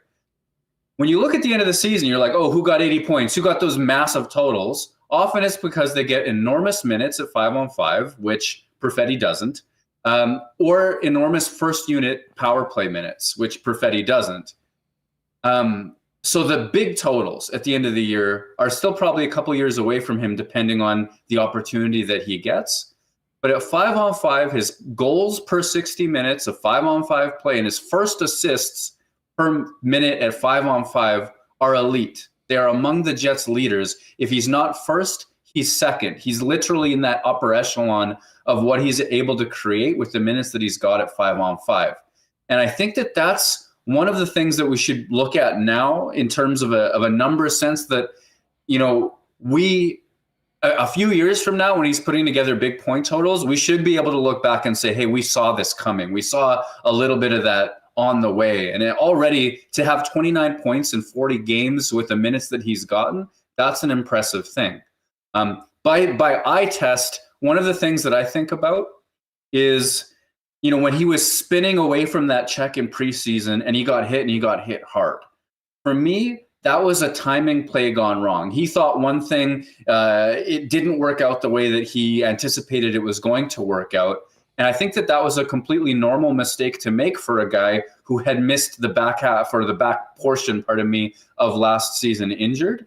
Now we're seeing what happens when Cole Perfetti plays consistent minutes with health for a full 40 games. And the amounts of opportunities that he can find on the ice because he's reading the game so well. And, whether that's stepping into space to bury that goal Sandberg set him up for, or on a nightly basis for, I'm going to say, the last 2-3 weeks, he's finding small pockets of ice. He's finding little seams. He's finding nice timing plays. And he's found a lot of chemistry with his line mates, no matter who they've been. I do think this is a case of a player hitting the next step and what's going to be probably several more steps than this over the course of his career. It's natural for us to kind of focus in on what a young, talented first-round pick that's known for offense is doing offensively.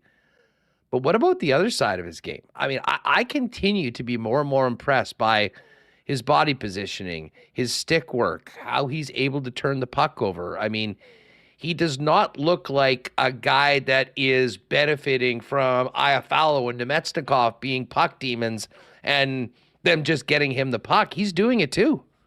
I mean, look at that last second shot block, right? The crowd is already roaring its approval for the 5-0 win, and he's going down to block a shot, and the crowd gets to another level yet. I mean, I think that's classy on the fans to notice, even with the little dying second of the game, and of course, a nice effort play from him. I'm with you on the positioning. I'm with you on the defensive reads.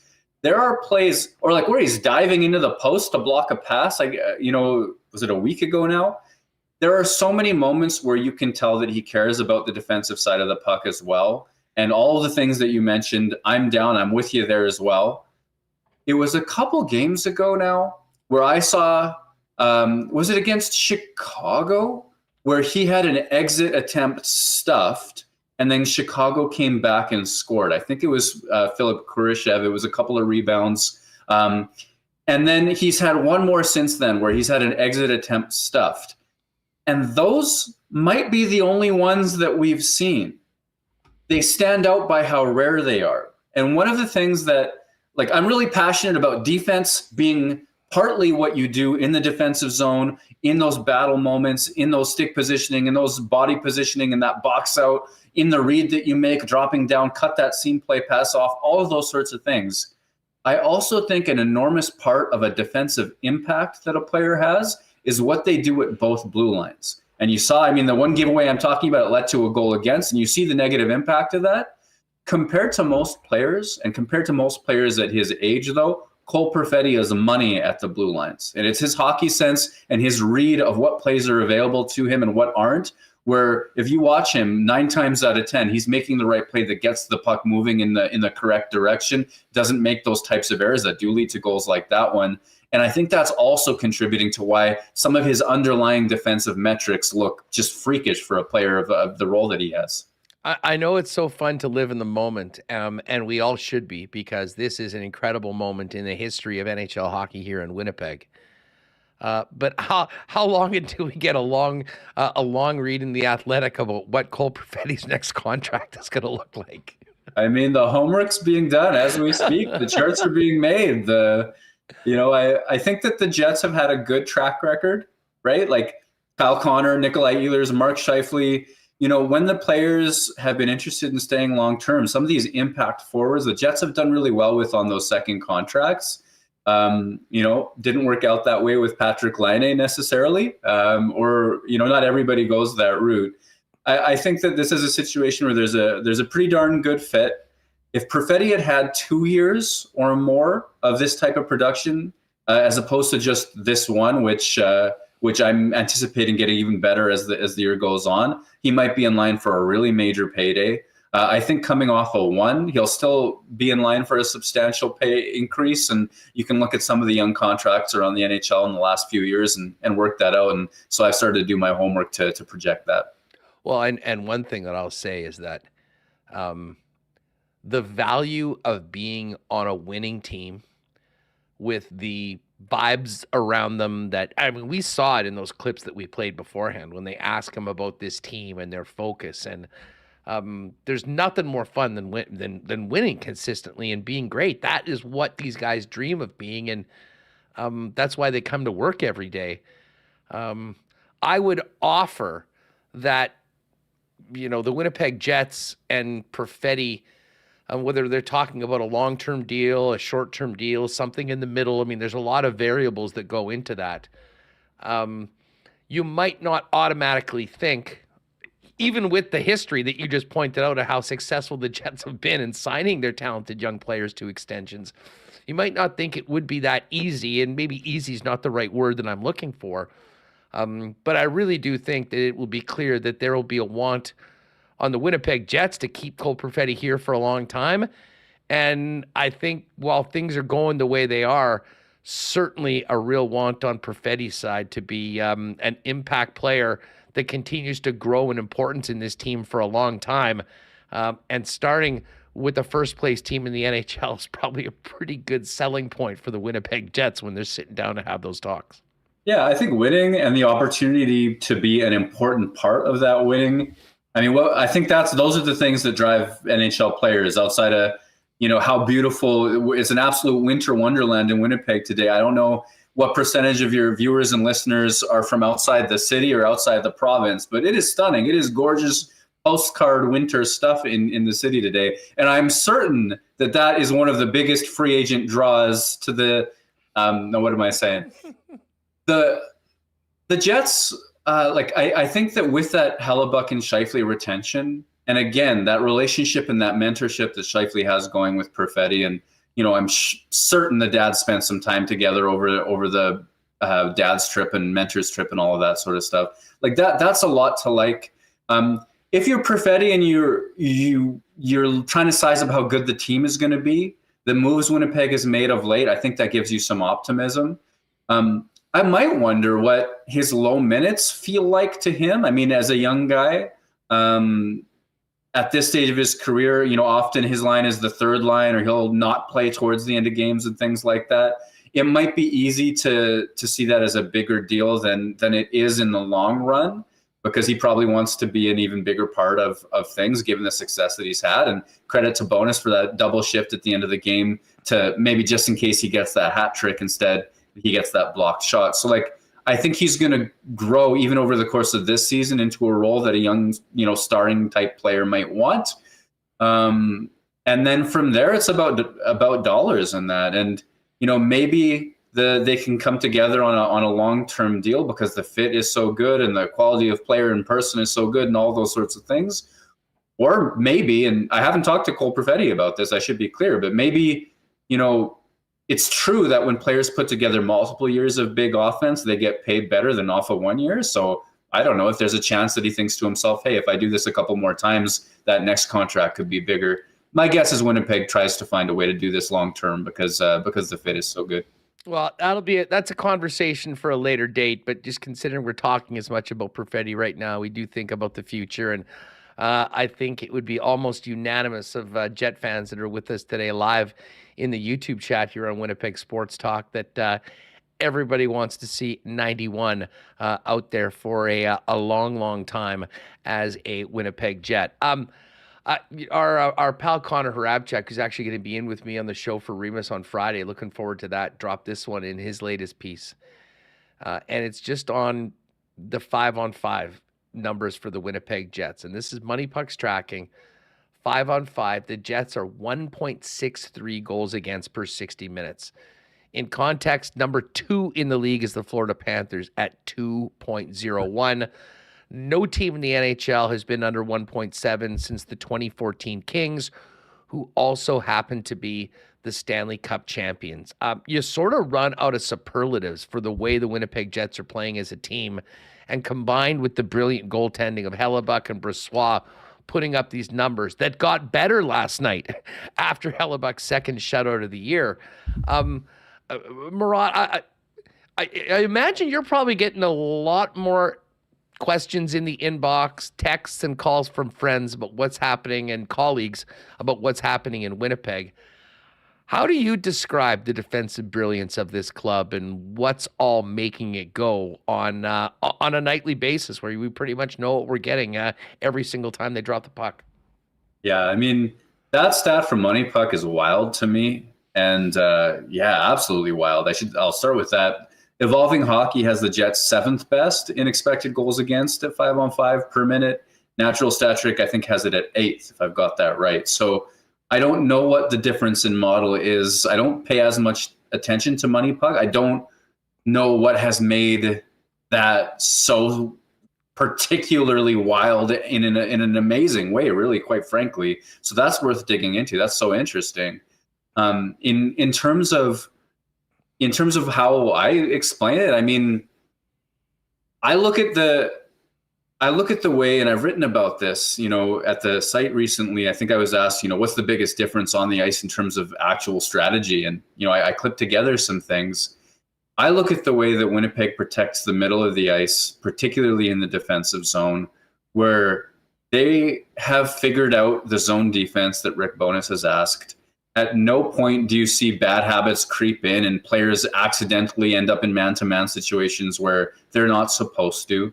So with the consistency of excellence protecting the middle of the ice, you always see 2 defensemen and, usually the center or whoever the first forward back is handling the middle of the ice in an intelligent, well-organized way. So that is a big difference. You can look at it year over year, the consistency with which the Jets do that. That's what they're being asked to do. They really do cut down on those dangerous chances from the middle. There's also the commitment aspect of things where I talk about this one example of just the defensemen know the forwards are coming back hard each time, not most of the time, not some of the time. And that gives them such leeway to step up at the blue line and stop entry opportunities. And think of how good Neil Pionk is playing this season, a step forward for him. He's one of those players where certainly I think his mobility was impacted. I really continue to think he had a foot thing going on last year. But the speed with which Winnipeg stops transition offense, the speed within the shift, like they get early stops, which means they're not getting grinded down in their own zone for an extended period of time. And it's been told to me by someone who has proprietary data that Winnipeg is among the toughest teams to get offense against after extended zone time, because they're protecting the middle of the ice so well. I think it goes back to habits. I think that there is something that unlocks when every player knows without fail that right decision is going to be made. And I think the Jets are reaping the rewards of that. I was talking to some of the guys after the game last night, Paulie Edmonds and Mitch Clinton, and then fired off a text to Browner to get confirmation on just the details of how this All-Star game works. And we know Hellebuck's going there. Just looking at, the avalanche of votes in some of the other markets for players, there probably won't be another skater of the Winnipeg Jets be there, and you can judge that for what it's worth. I'm sure the guys will take the time off and enjoy wherever they're going. But I'm pretty sure, and I don't have this exact because I'm not sure whether it's at the end of Friday or at the end of Saturday, but if the Jets can beat the Chicago Blackhawks tomorrow, it's all but assured that Rick Bowness will be representing the Winnipeg Jets as an all-star coach. And as much as we can single out individual players for what they've done, I'm not sure there might be a more deserving all-star or team, because we'll definitely include Scott Arniel in that group, of being all-star worthy. I think we all know that there's probably absolutely nothing to do as a coach at the All-Star game, considering the competition. But I can't think of something that would be more appropriate and a person that would be more appropriate in addition to Hellebuck as representing Winnipeg for what this team has done than Bones, that's been a part of this game for so long. And to my understanding, and I believe we talked about this last year, because the Jets lost that last day and ended up falling just behind Dallas, a first time to be a part of the All-Star festivities. It couldn't be more perfect if this goes the way it looks like it's going to. Yeah, I remember it the same way. And he sort of had the rug pulled out from under him by the Jets' struggles in January to sort of maintain that hot start. And it's just wild to think about how much better systemically the Jets are this year than last, through to this point of the season. And you sort of believe in it to last because they've played so well. You think of Rick Bowness for me. I mean, what could possibly keep a coach in it to this extent at this stage of his career? And for me, that's pure love. It's pure passion. It's pure love of the game. It's chasing that Stanley Cup that, has eluded him and, of course, the Winnipeg Jets organization. And, consider what he's gone through. He comes into a situation where he's got to sort of initiate a culture change. He takes a captaincy away. That's not easy. Inch by inch, he gets accountability throughout more of the lineup. He sees a hot start just erode. The sandcastle crumbles towards the back half of the season. A bit of an easy out for Vegas, the lack of pushback, and okay, well, what's next? Continues to put in the hard work, starts off this season, okay, the team looks improved through camp, and there's lots of things to like. And then his wife experiences a seizure, and he's made to leave the team to be with her because obviously family first, and he wanted to be there with her at an important time in their lives. And then to come back from that and say, okay, well, still got a mission here, and to see that team rise to first place in the National Hockey League, like that's epic stuff. This is storybook stuff. This is movie making stuff for Rick Bowness here. If it ends up that the team, takes the club option, he's around for a third season as Jets coach, great. He'll have earned it. If this is where it ends for him in the Winnipeg Jets, well, then can you imagine a better last dance than how he set things up for himself so far, with obviously the team deserving a huge portion of that? That's incredible. And I think that put all those things together, of course, an all-star nod and selection would make sense for him based on the Jets' success so far. Just poor guy, he's got to go to the sunny beaches of Toronto instead of wherever else he might have planned. Well, you know what? It will be, and it will be as popular an add to the all-star crew for the hockey world as you could possibly have. And as I say, we're waiting to wear the Bones chains once that is a lock, if you will. Listen, before we go, we have talked so much, and more people around the league, and you see the league putting out these numbers. The Jets do it again, 30 straight games, allowing 3 goals or less. What people aren't talking about that, in my opinion, might be actually even more impressive. Murat, since the Jets had that tough last 5 minutes against the Oilers, on November 30th, they have not allowed more than 2 goals in regulation in a game. The only time since November 30th the team has scored 3 goals against Winnipeg was that game against Montreal, which was a 2-2 tie in regulation, and Montreal scored a power play goal in overtime to beat the Jets and get the extra point. What's more impressive? The 30 straight with 3 or more, or 17 straight with 2 goals or less in 60 minutes? I mean, do I like chocolate ice cream better, or like it's all delicious? That's all impressive. I mean, I guess for me, it's that 2-goal streak. If you're making me choose, me too. I also gravitate towards it because November 30th is my birthday. I like the idea of the city being happy on something that sort of begins roughly around then. Yeah, I think that's. I mean, so much of what the Jets have done this season is superlative stuff, and that in particular in this era. I mean, check it out. Like the last 5 or 6 straight seasons in the NHL, shooting percentage has gone up, save percentage has gone down. Like more goals are generally being scored, and yet Winnipeg is doing what it's doing. And it's not, I mean, for the first time, it's not Connor Hellebuyck is the only reason for this. That's a stretch, but they are contributing to the goaltender's success as much as the goaltender's excellence is keeping them afloat. And it's something to watch. It's something to enjoy, the way that they support each other and the way that they've seemed to have bought into everything and the idea that everybody wants to be here and all that good stuff. I mean, to sort of end maybe where we started, like Samberg and Perfetti, I would watch that sitcom 100%. I would. But one of the neat things about the Winnipeg Jets and the success they've had is that you could say that about so many of these guys. They're really feeling it, and the success that they've had have brought out a lot of greatness and positivity, not just in them in the room, but in the city at large. I'm all for it. Well, and at that point you just made, I mean, listen, we've been obsessing over this team since game 1 in 2011. And we all remember the team that still on paper might be the best. I mean, the 17-18 team, when you think about the right side of that blue line with Buff and with Trouba and Tyler Myers playing your third pairing, it's a pretty special group. But when you think of a team where every single player is having a hand in these victories, everyone feels a part of it, and a level of consistency that we've never seen before, these are fun and special times right now. And listen, we know that it kind of does start with Hellebuyck back in net.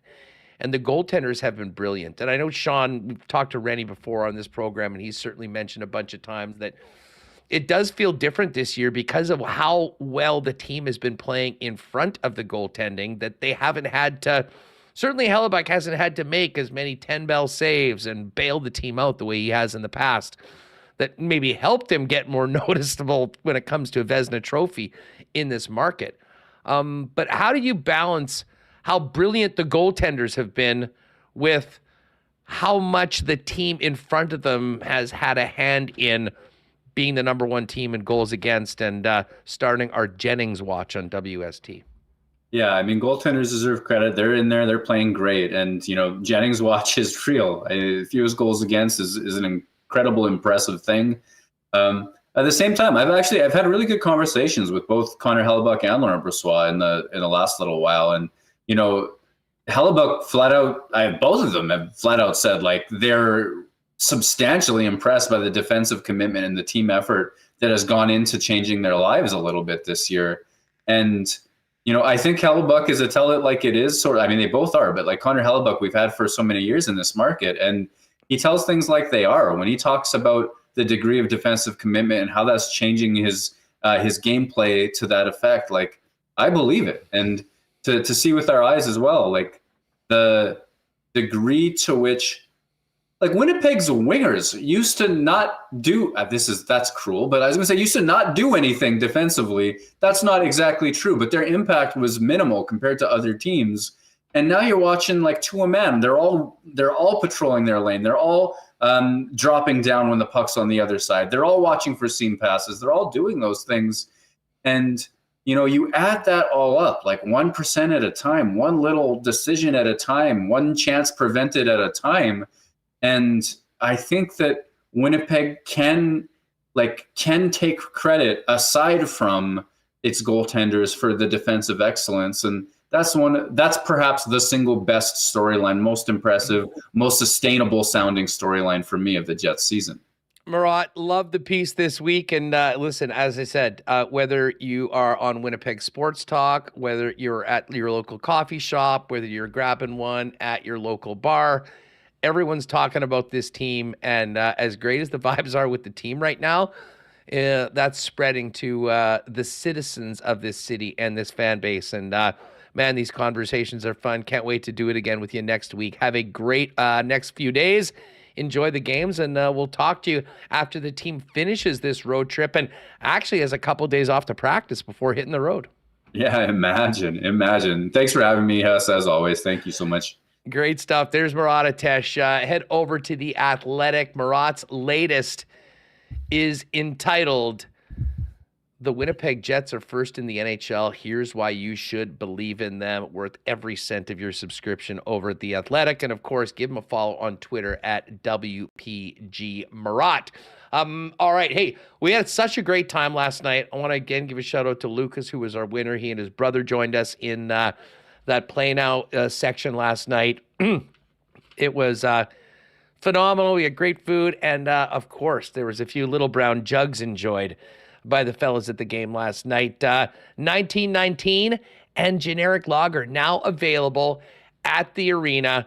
Craft Beer Corner in section 126 downstairs behind the beautiful renovations they've done to that Ticketmaster lounge, and upstairs in section 310. And right now, while you're cheersing wins with your buddies, do it with Winnipeg's favorite local beer, and generic on sale now. 8 packs of Tall Boys, $19.19 at your local Manitoba Liquor Mart.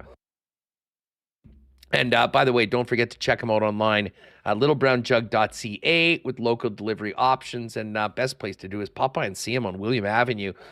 Enjoy it all right from the tap. And check out the amazing merchandise they've got out at Little Brown Jug as well. Hey, speaking of merchandise, I know Jet fans couldn't be more excited right now. I have a feeling there's plenty of decisions being made on jerseys to be purchased to get ready for the second half of the season and hopefully a long playoff run here in the city.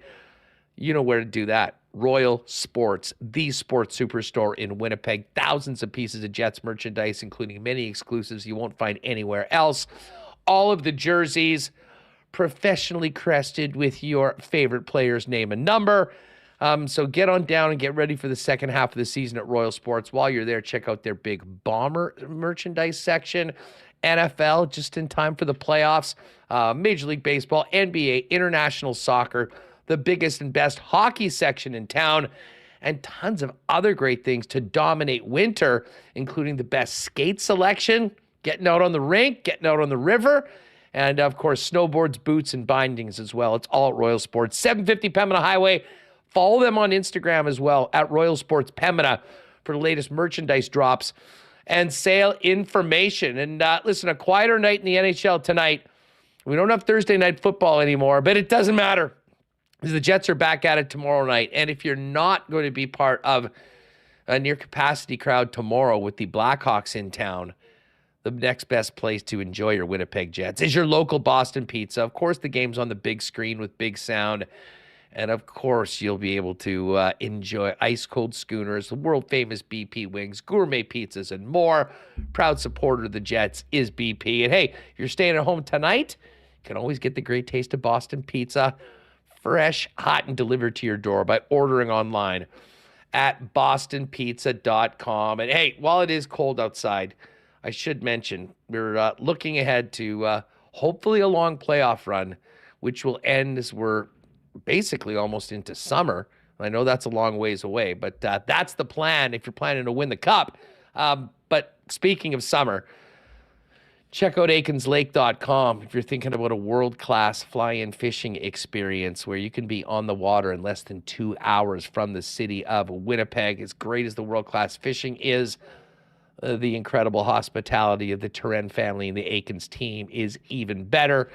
They're on Twitter, Instagram, Facebook, X, whatever you want to call all your social medias at Aikens Lake. But find out now about availability, which is filling up for the upcoming season at Aikens Lake Wilderness Lodge. All right, Reem, I do want to get to a couple of other stories, including a very shall I say cryptic tweet from Brady Oliveira, which we'll touch on. But why don't we wrap our Jets conversation with a little bit more from today's practice? It sounds like we got a little audio from Neil Pionk and some good stuff from Nikolai Ehlers. Yeah, Neil Pionk, Nikolai Ehlers. These are great questions to have. What's it feel like being in first place, guys? How are you feeling? And of course, they're all feeling pretty good, I would imagine. But I think, they're in the back of their mind, you do remember a bit of last year. Ehlers spoke about that. It's just an optional skate today. Shout out to Mitch Clinton tweeting this out. Pionk, Ehlers, Toninato, the players skating from yesterday. Gustafson, Kyle Connor, still in non-contact yellow. Stanley, Hainala, Brossois also out there. So it wasn't anything major today. We're getting the Kyle Connor questions every day. When's he coming back?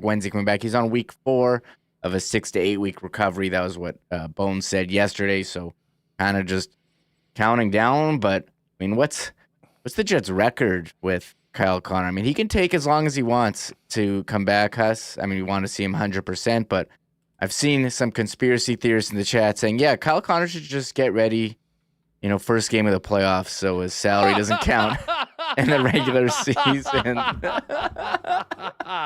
All right, guys, let's pump the brakes a little bit. Well, to be honest, to answer your question, Kyle Connor was injured on the 10th of December against the Ducks. They still won that game 4-2.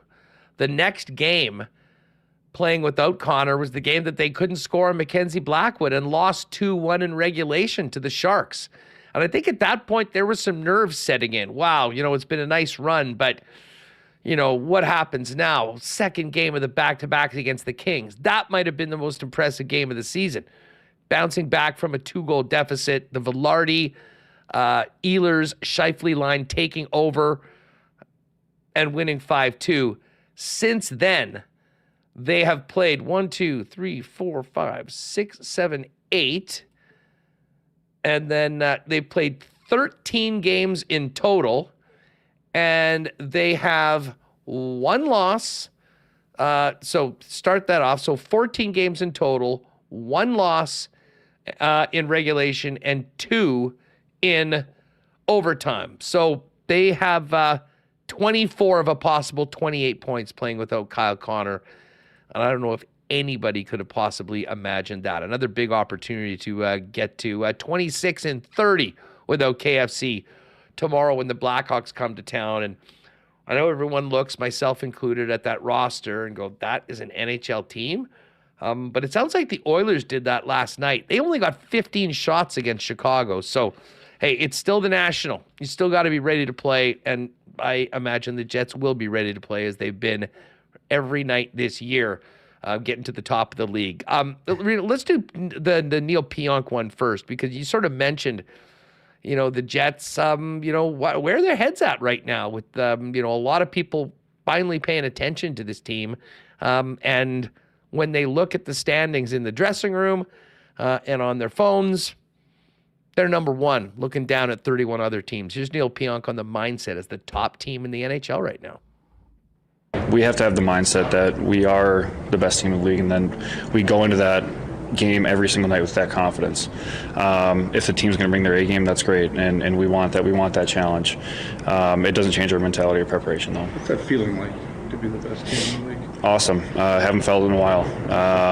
Last time I think I felt was probably second year of college. We had one of the best teams in the country, and it was a great feeling throughout the entire year from October all the way until the end. So we're on that kind of roll right now. All right, some great stuff from Neil Pionk. And yeah, you have to have that attitude. They've earned it.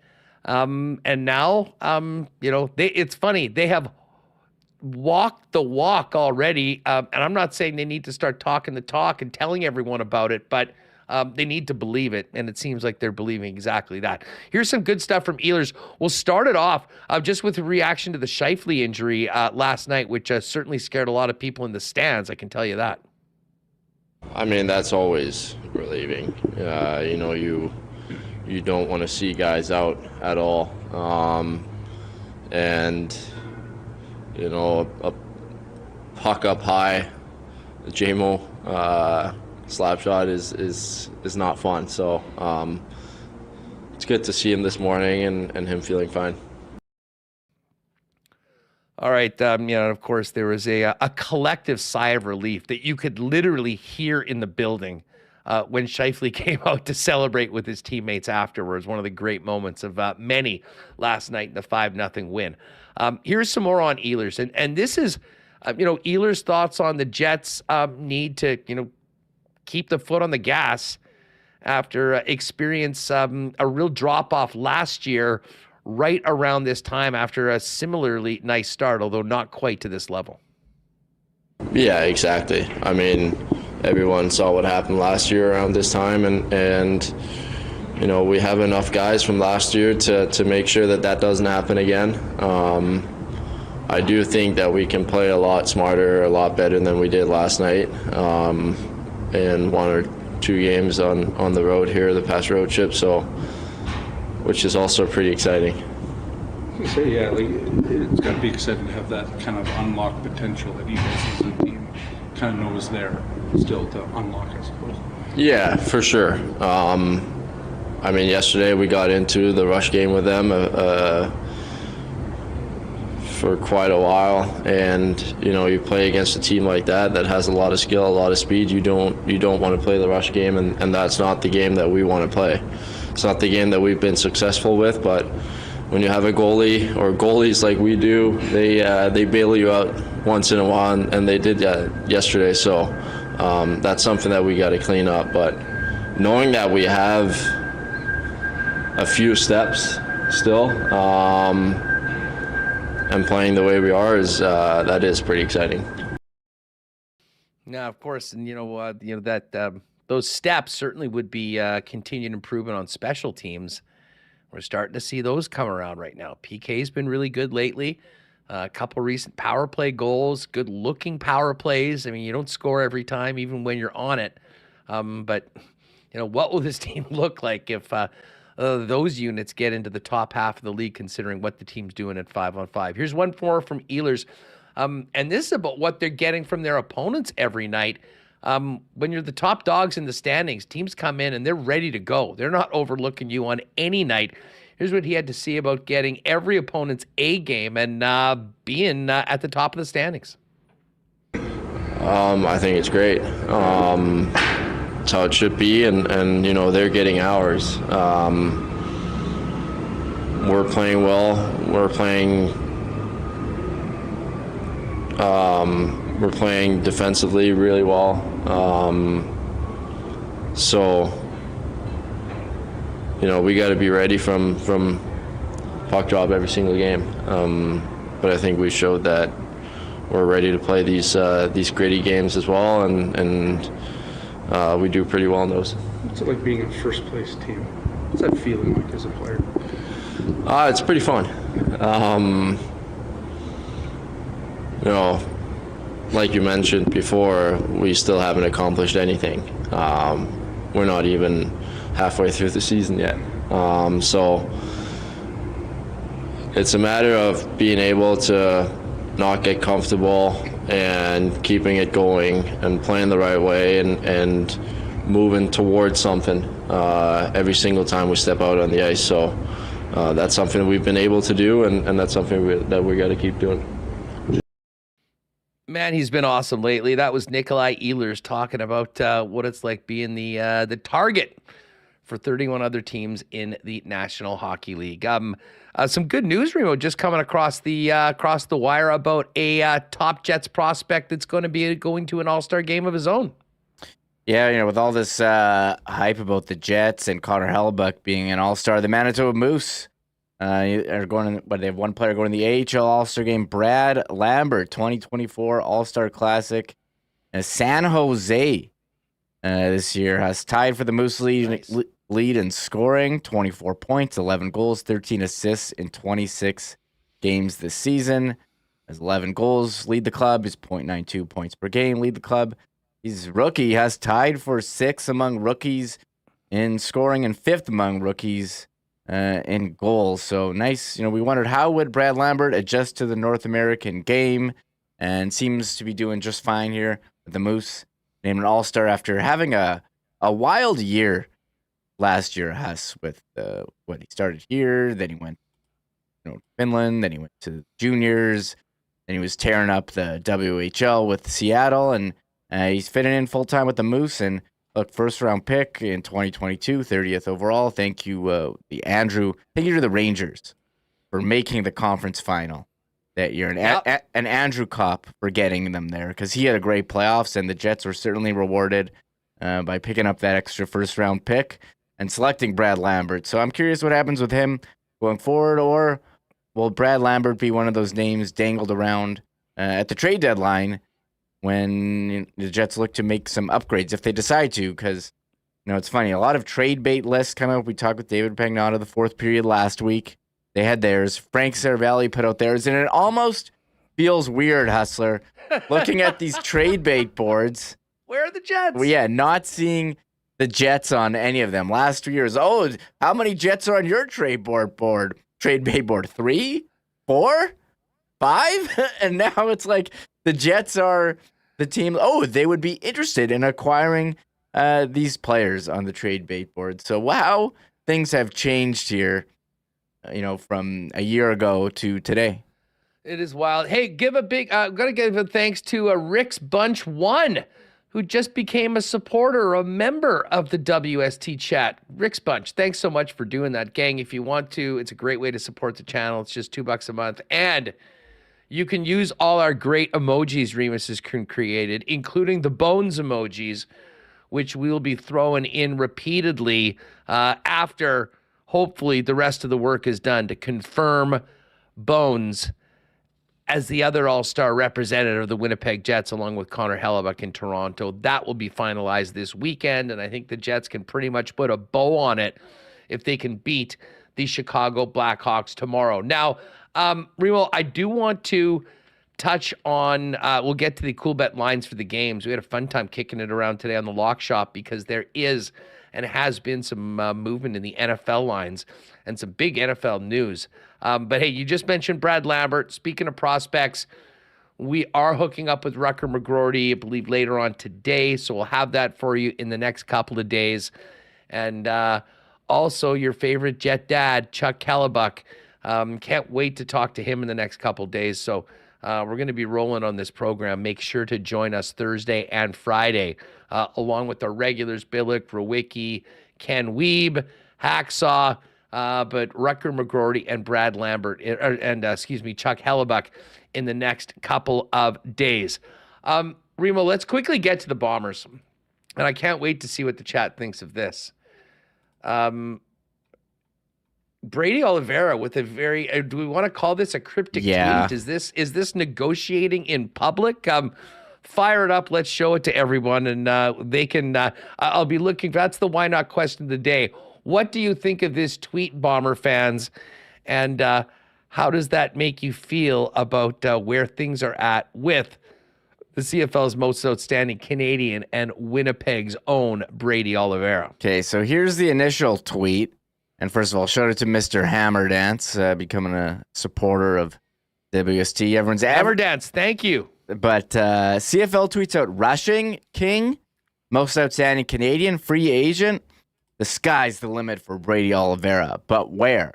And Brady quote tweeted the CFL and writes, where should I end up? Using the emoji and then using the money bag emoji. And we talked yesterday, Kyle Walters speaking to the media, do it through a call and saying, they need to figure out what's going on with Brady and Dalton Schoen pretty soon, or they're gonna have to come up with alternate plans. And I don't know what's gonna happen here. This tweet doesn't. I don't know if you're the Bomber. I guess he's saying, "Hey, Bombers, give me pay up here." I don't know. Where will I end up doesn't make you feel great if you're the Bombers, right? Or is he trying to push for dollars? Let's ask the he chat. Could say in the why not question of the day for Not Autocorp over at Waverly and McGilvery. What do you think? Issue Boy Bruce says Brady's betting on himself. Well, it just looks like Brady wants to get paid, and I don't think anyone will begrudge him of that. But is this a little bit of posturing on social media to maybe put a little bit more of a squeeze on the Bombers?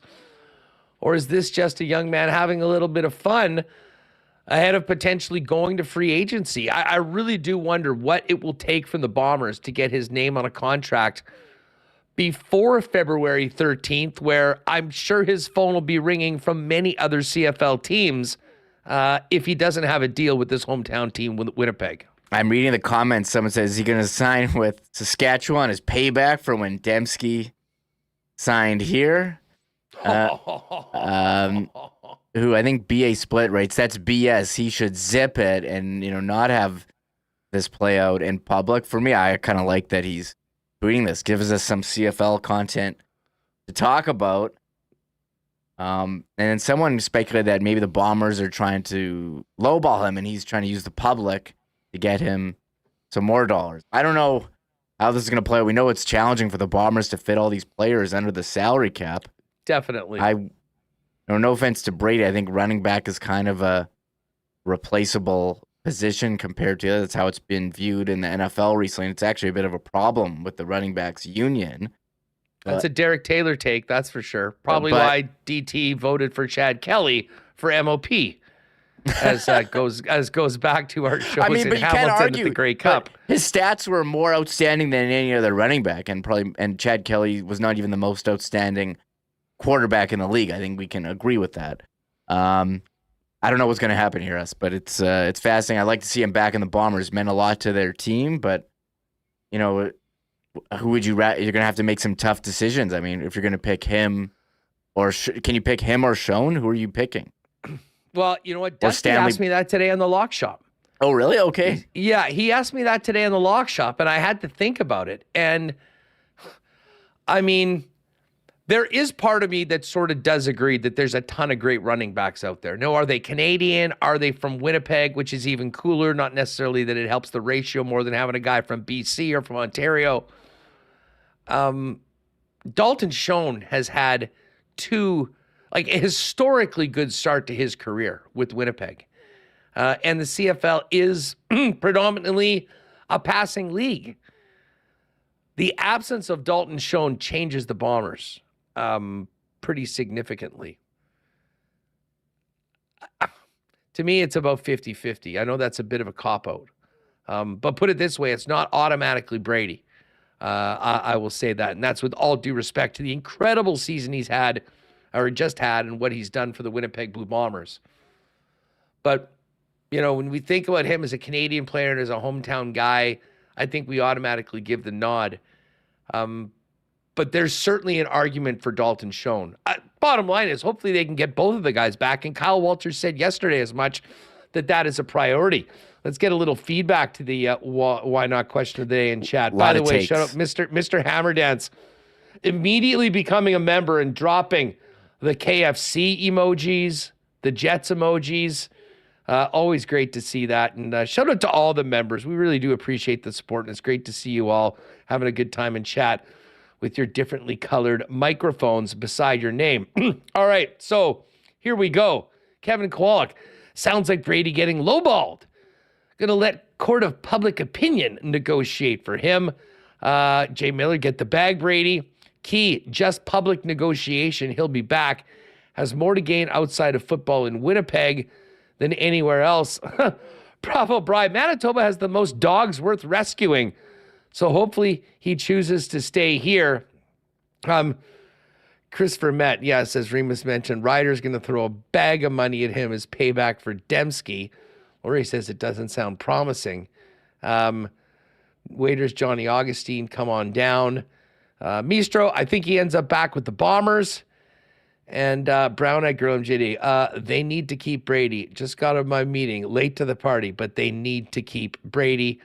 Ernie Thiessen, I don't enjoy players doing this online. Maybe just me. And a whole bunch. Doug Phil, pay Brady. Simple, Sykes knife, bad Brady. Leslie Misjug, Brady should get paid. Hopefully the Bombers can find a way to get him signed, get her done. I think he's trying to push for money. And a whole bunch of other many, many funny shots. But bottom line, Scardy, trade him for 1 year to a team that is a porous O-line. Well, there's no trades. I mean, this is trying to re-sign a guy. He's a free agent coming up next month. So Nelson Fernandez, never pay a RB. Is that Derek Taylor's burner account? No, it isn't. But we know you, Nelson. You're always around here. And then BA Split's getting wound up. All caps. Hey, Brady, don't dismiss your O-line and QB. I don't think he's doing that. But at the same time, and I'll say this in his defense, Remo. I mean, not that he needs any defending. I mean, this is an interesting tweet that gets people talking. But we think of the injury that he had early on in his career that cost him the majority of his season. Like, football, period, professional football is an incredibly fleeting profession where it can be over in a play. The running back position, even more so. This could be the one time in Brady Oliveira's career that he's able to use the term, secure the bag, get what he certainly has earned. And you know, and it would suck if he went somewhere else. But when you've got a career that averages 1 or 2 years, and I know hopefully he'll have an Andrew Harris-like career, which goes down with some of the greats of this game, never mind the passport. This is a pretty crucial time for that young man, and with everything that he's done for the Bombers, he deserves to be compensated. You just hope it can work out in the best interest of both the player and the team, and of course this community that loves him so much. Yeah, it's interesting to note that, you know, the off-ice or off-field opportunities may be more here in Winnipeg, but I agree. If you're Brady Oliveira, and, you know, careers are limited for any football player. You got to, as they say, secure the bag. And for him, he wanted to see what the O-line was. We'll see what happens with that. I don't know what's going to happen here, but I do agree. Unfortunately for running backs, their position has shown to be replaceable. But if you had to pick between Schoen and Brady, what they already have, you know, Kenny Lawler, they already have, you know, Dembski. How are they going to afford all these guys under the caps? And I think for Brady, what's going for him too is, you know, so much of the Bombers' ratio has been tied to having a Canadian at running back. And great point. And there's a big value in that. And there's certainly value in that. And I think, you know, maybe they do go with him. I don't know. It would suck to see Schoen in, you know, another jersey or either one of them. So big decisions here for Kyle Waters. And yeah, we're both kind of fencing here because I don't know, what is this? The Bombers version of Shifley or Hellebuck? What are you gonna do? Well, you know how that ended up. So they both stayed, yeah. They signed them both. Me, you know, just popped into the chat. And you know what? We've been talking about a lot of things, but we haven't discussed this, so no need to apologize. The Jets have 4 guys in the top 10 for plus minus as of today. Morrissey and DeMello as partners. What an incredible pairing those guys are and a season they're having. Vlad Nemetsnikov and Nikolai Ehlers. Juice 07 obviously has been drinking. Remis, you rule. Is that what he's talking to me? Actually, folks. Well, it's basically your name just without the S. I'm pretty sure they would be talking to you. Nice. Who else would that be? I just don't get compliments that often. It's usually people, some call me Millhouse on Friday. I'm still hurting from that one. Because of the glasses? I'm sure it was a labor or a reference of love. But hey, listen, we thank everyone. You know, thanks for that super chat from Stan Dork. Yes, indeed. And listen, great to see a few more members in. Gotta love those mics and gotta love those emojis. Well, and we will be dropping the bones emojis on Friday. I gotta put some. Yeah, people are asking me about new emojis. Actually, we're coming up on 2 years of having the membership function, so there's going to be a number of people who will be getting the gold mic, and then I have to come up with what happens after the gold mic for next year. So we're going to have to do some major shout-outs for our well, it's going to be the 3rd anniversary of Winnipeg Sports Talk in March, which is hard to believe. That is hard to believe. There's a lot of things that are hard to believe right now. We've been doing this for almost 3 years. March 8th will be the big day. And at the same time, your Winnipeg Jets are the #1 team in the National Hockey League. And man, these shows have never been more fun. It was Son of Dork who dropped that super chat in. Thanks a lot there, Son of Dork. All right, let's get to the Coolbet lines today. What's going on? We only got 3 games in the NHL tonight. We had a busy night last night.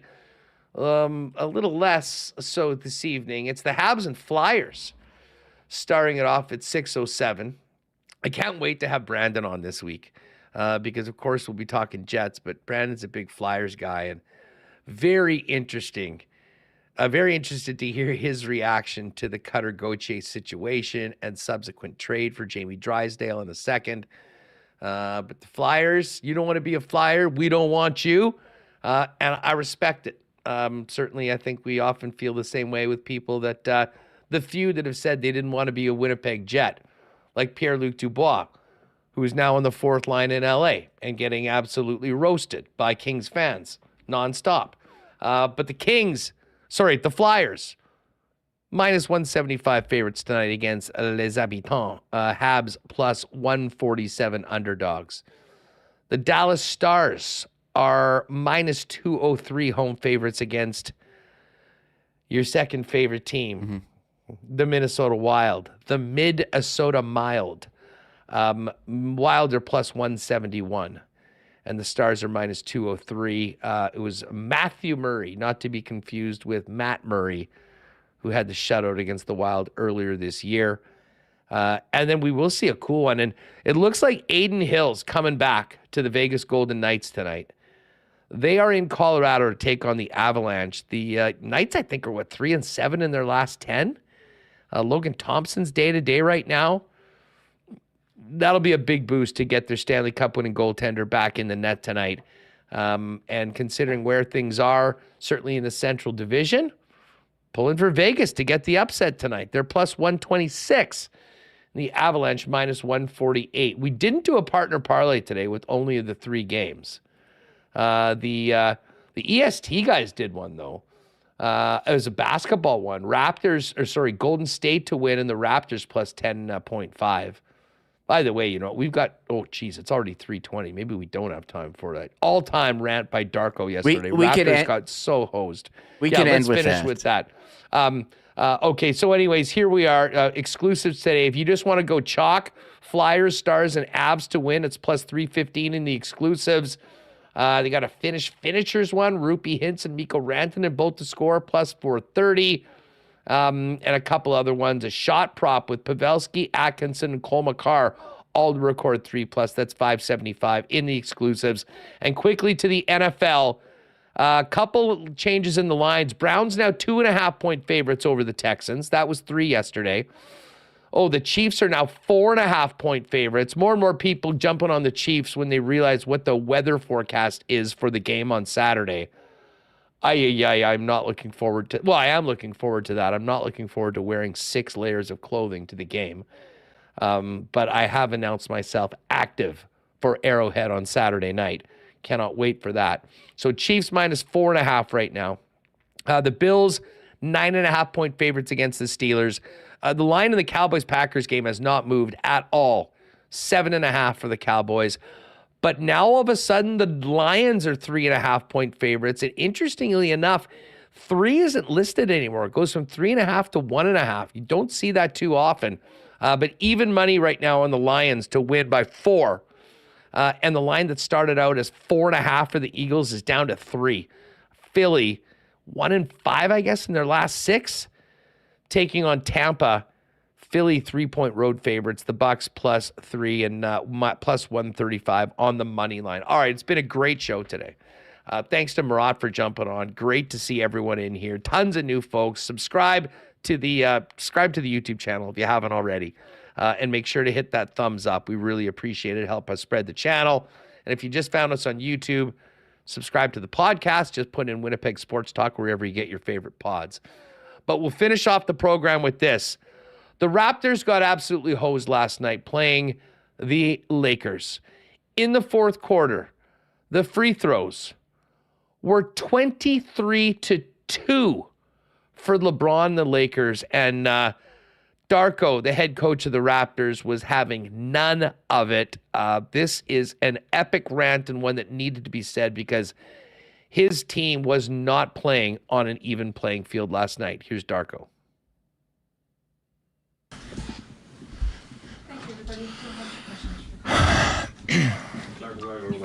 Shot with 23 free throws in that fourth quarter. What did you? Thank you, Doug.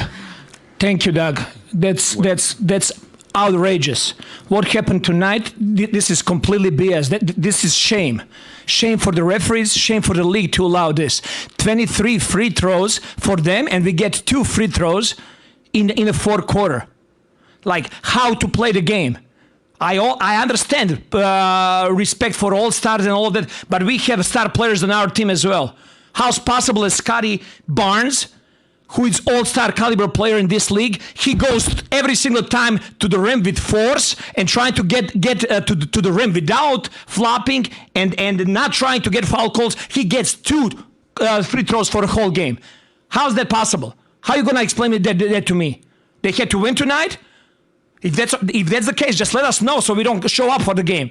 Just give them a win. But that was not fair tonight. And this is not happening first time for us.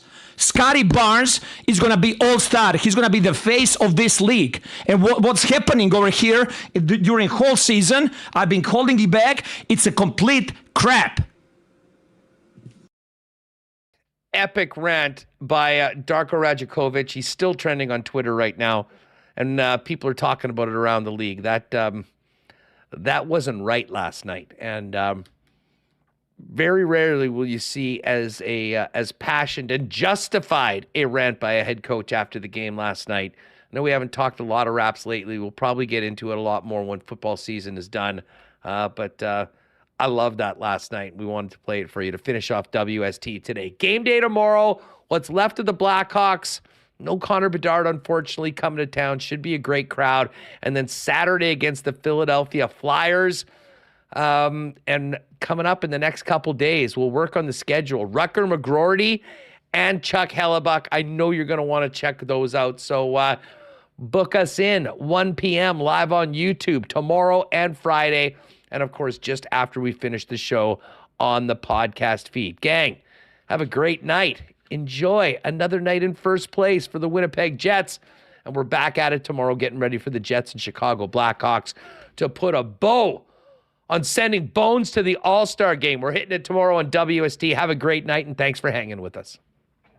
Oh, my God! Oh! Shut it down! Let's go home! Thanks for tuning in to Winnipeg Sports Talk Daily.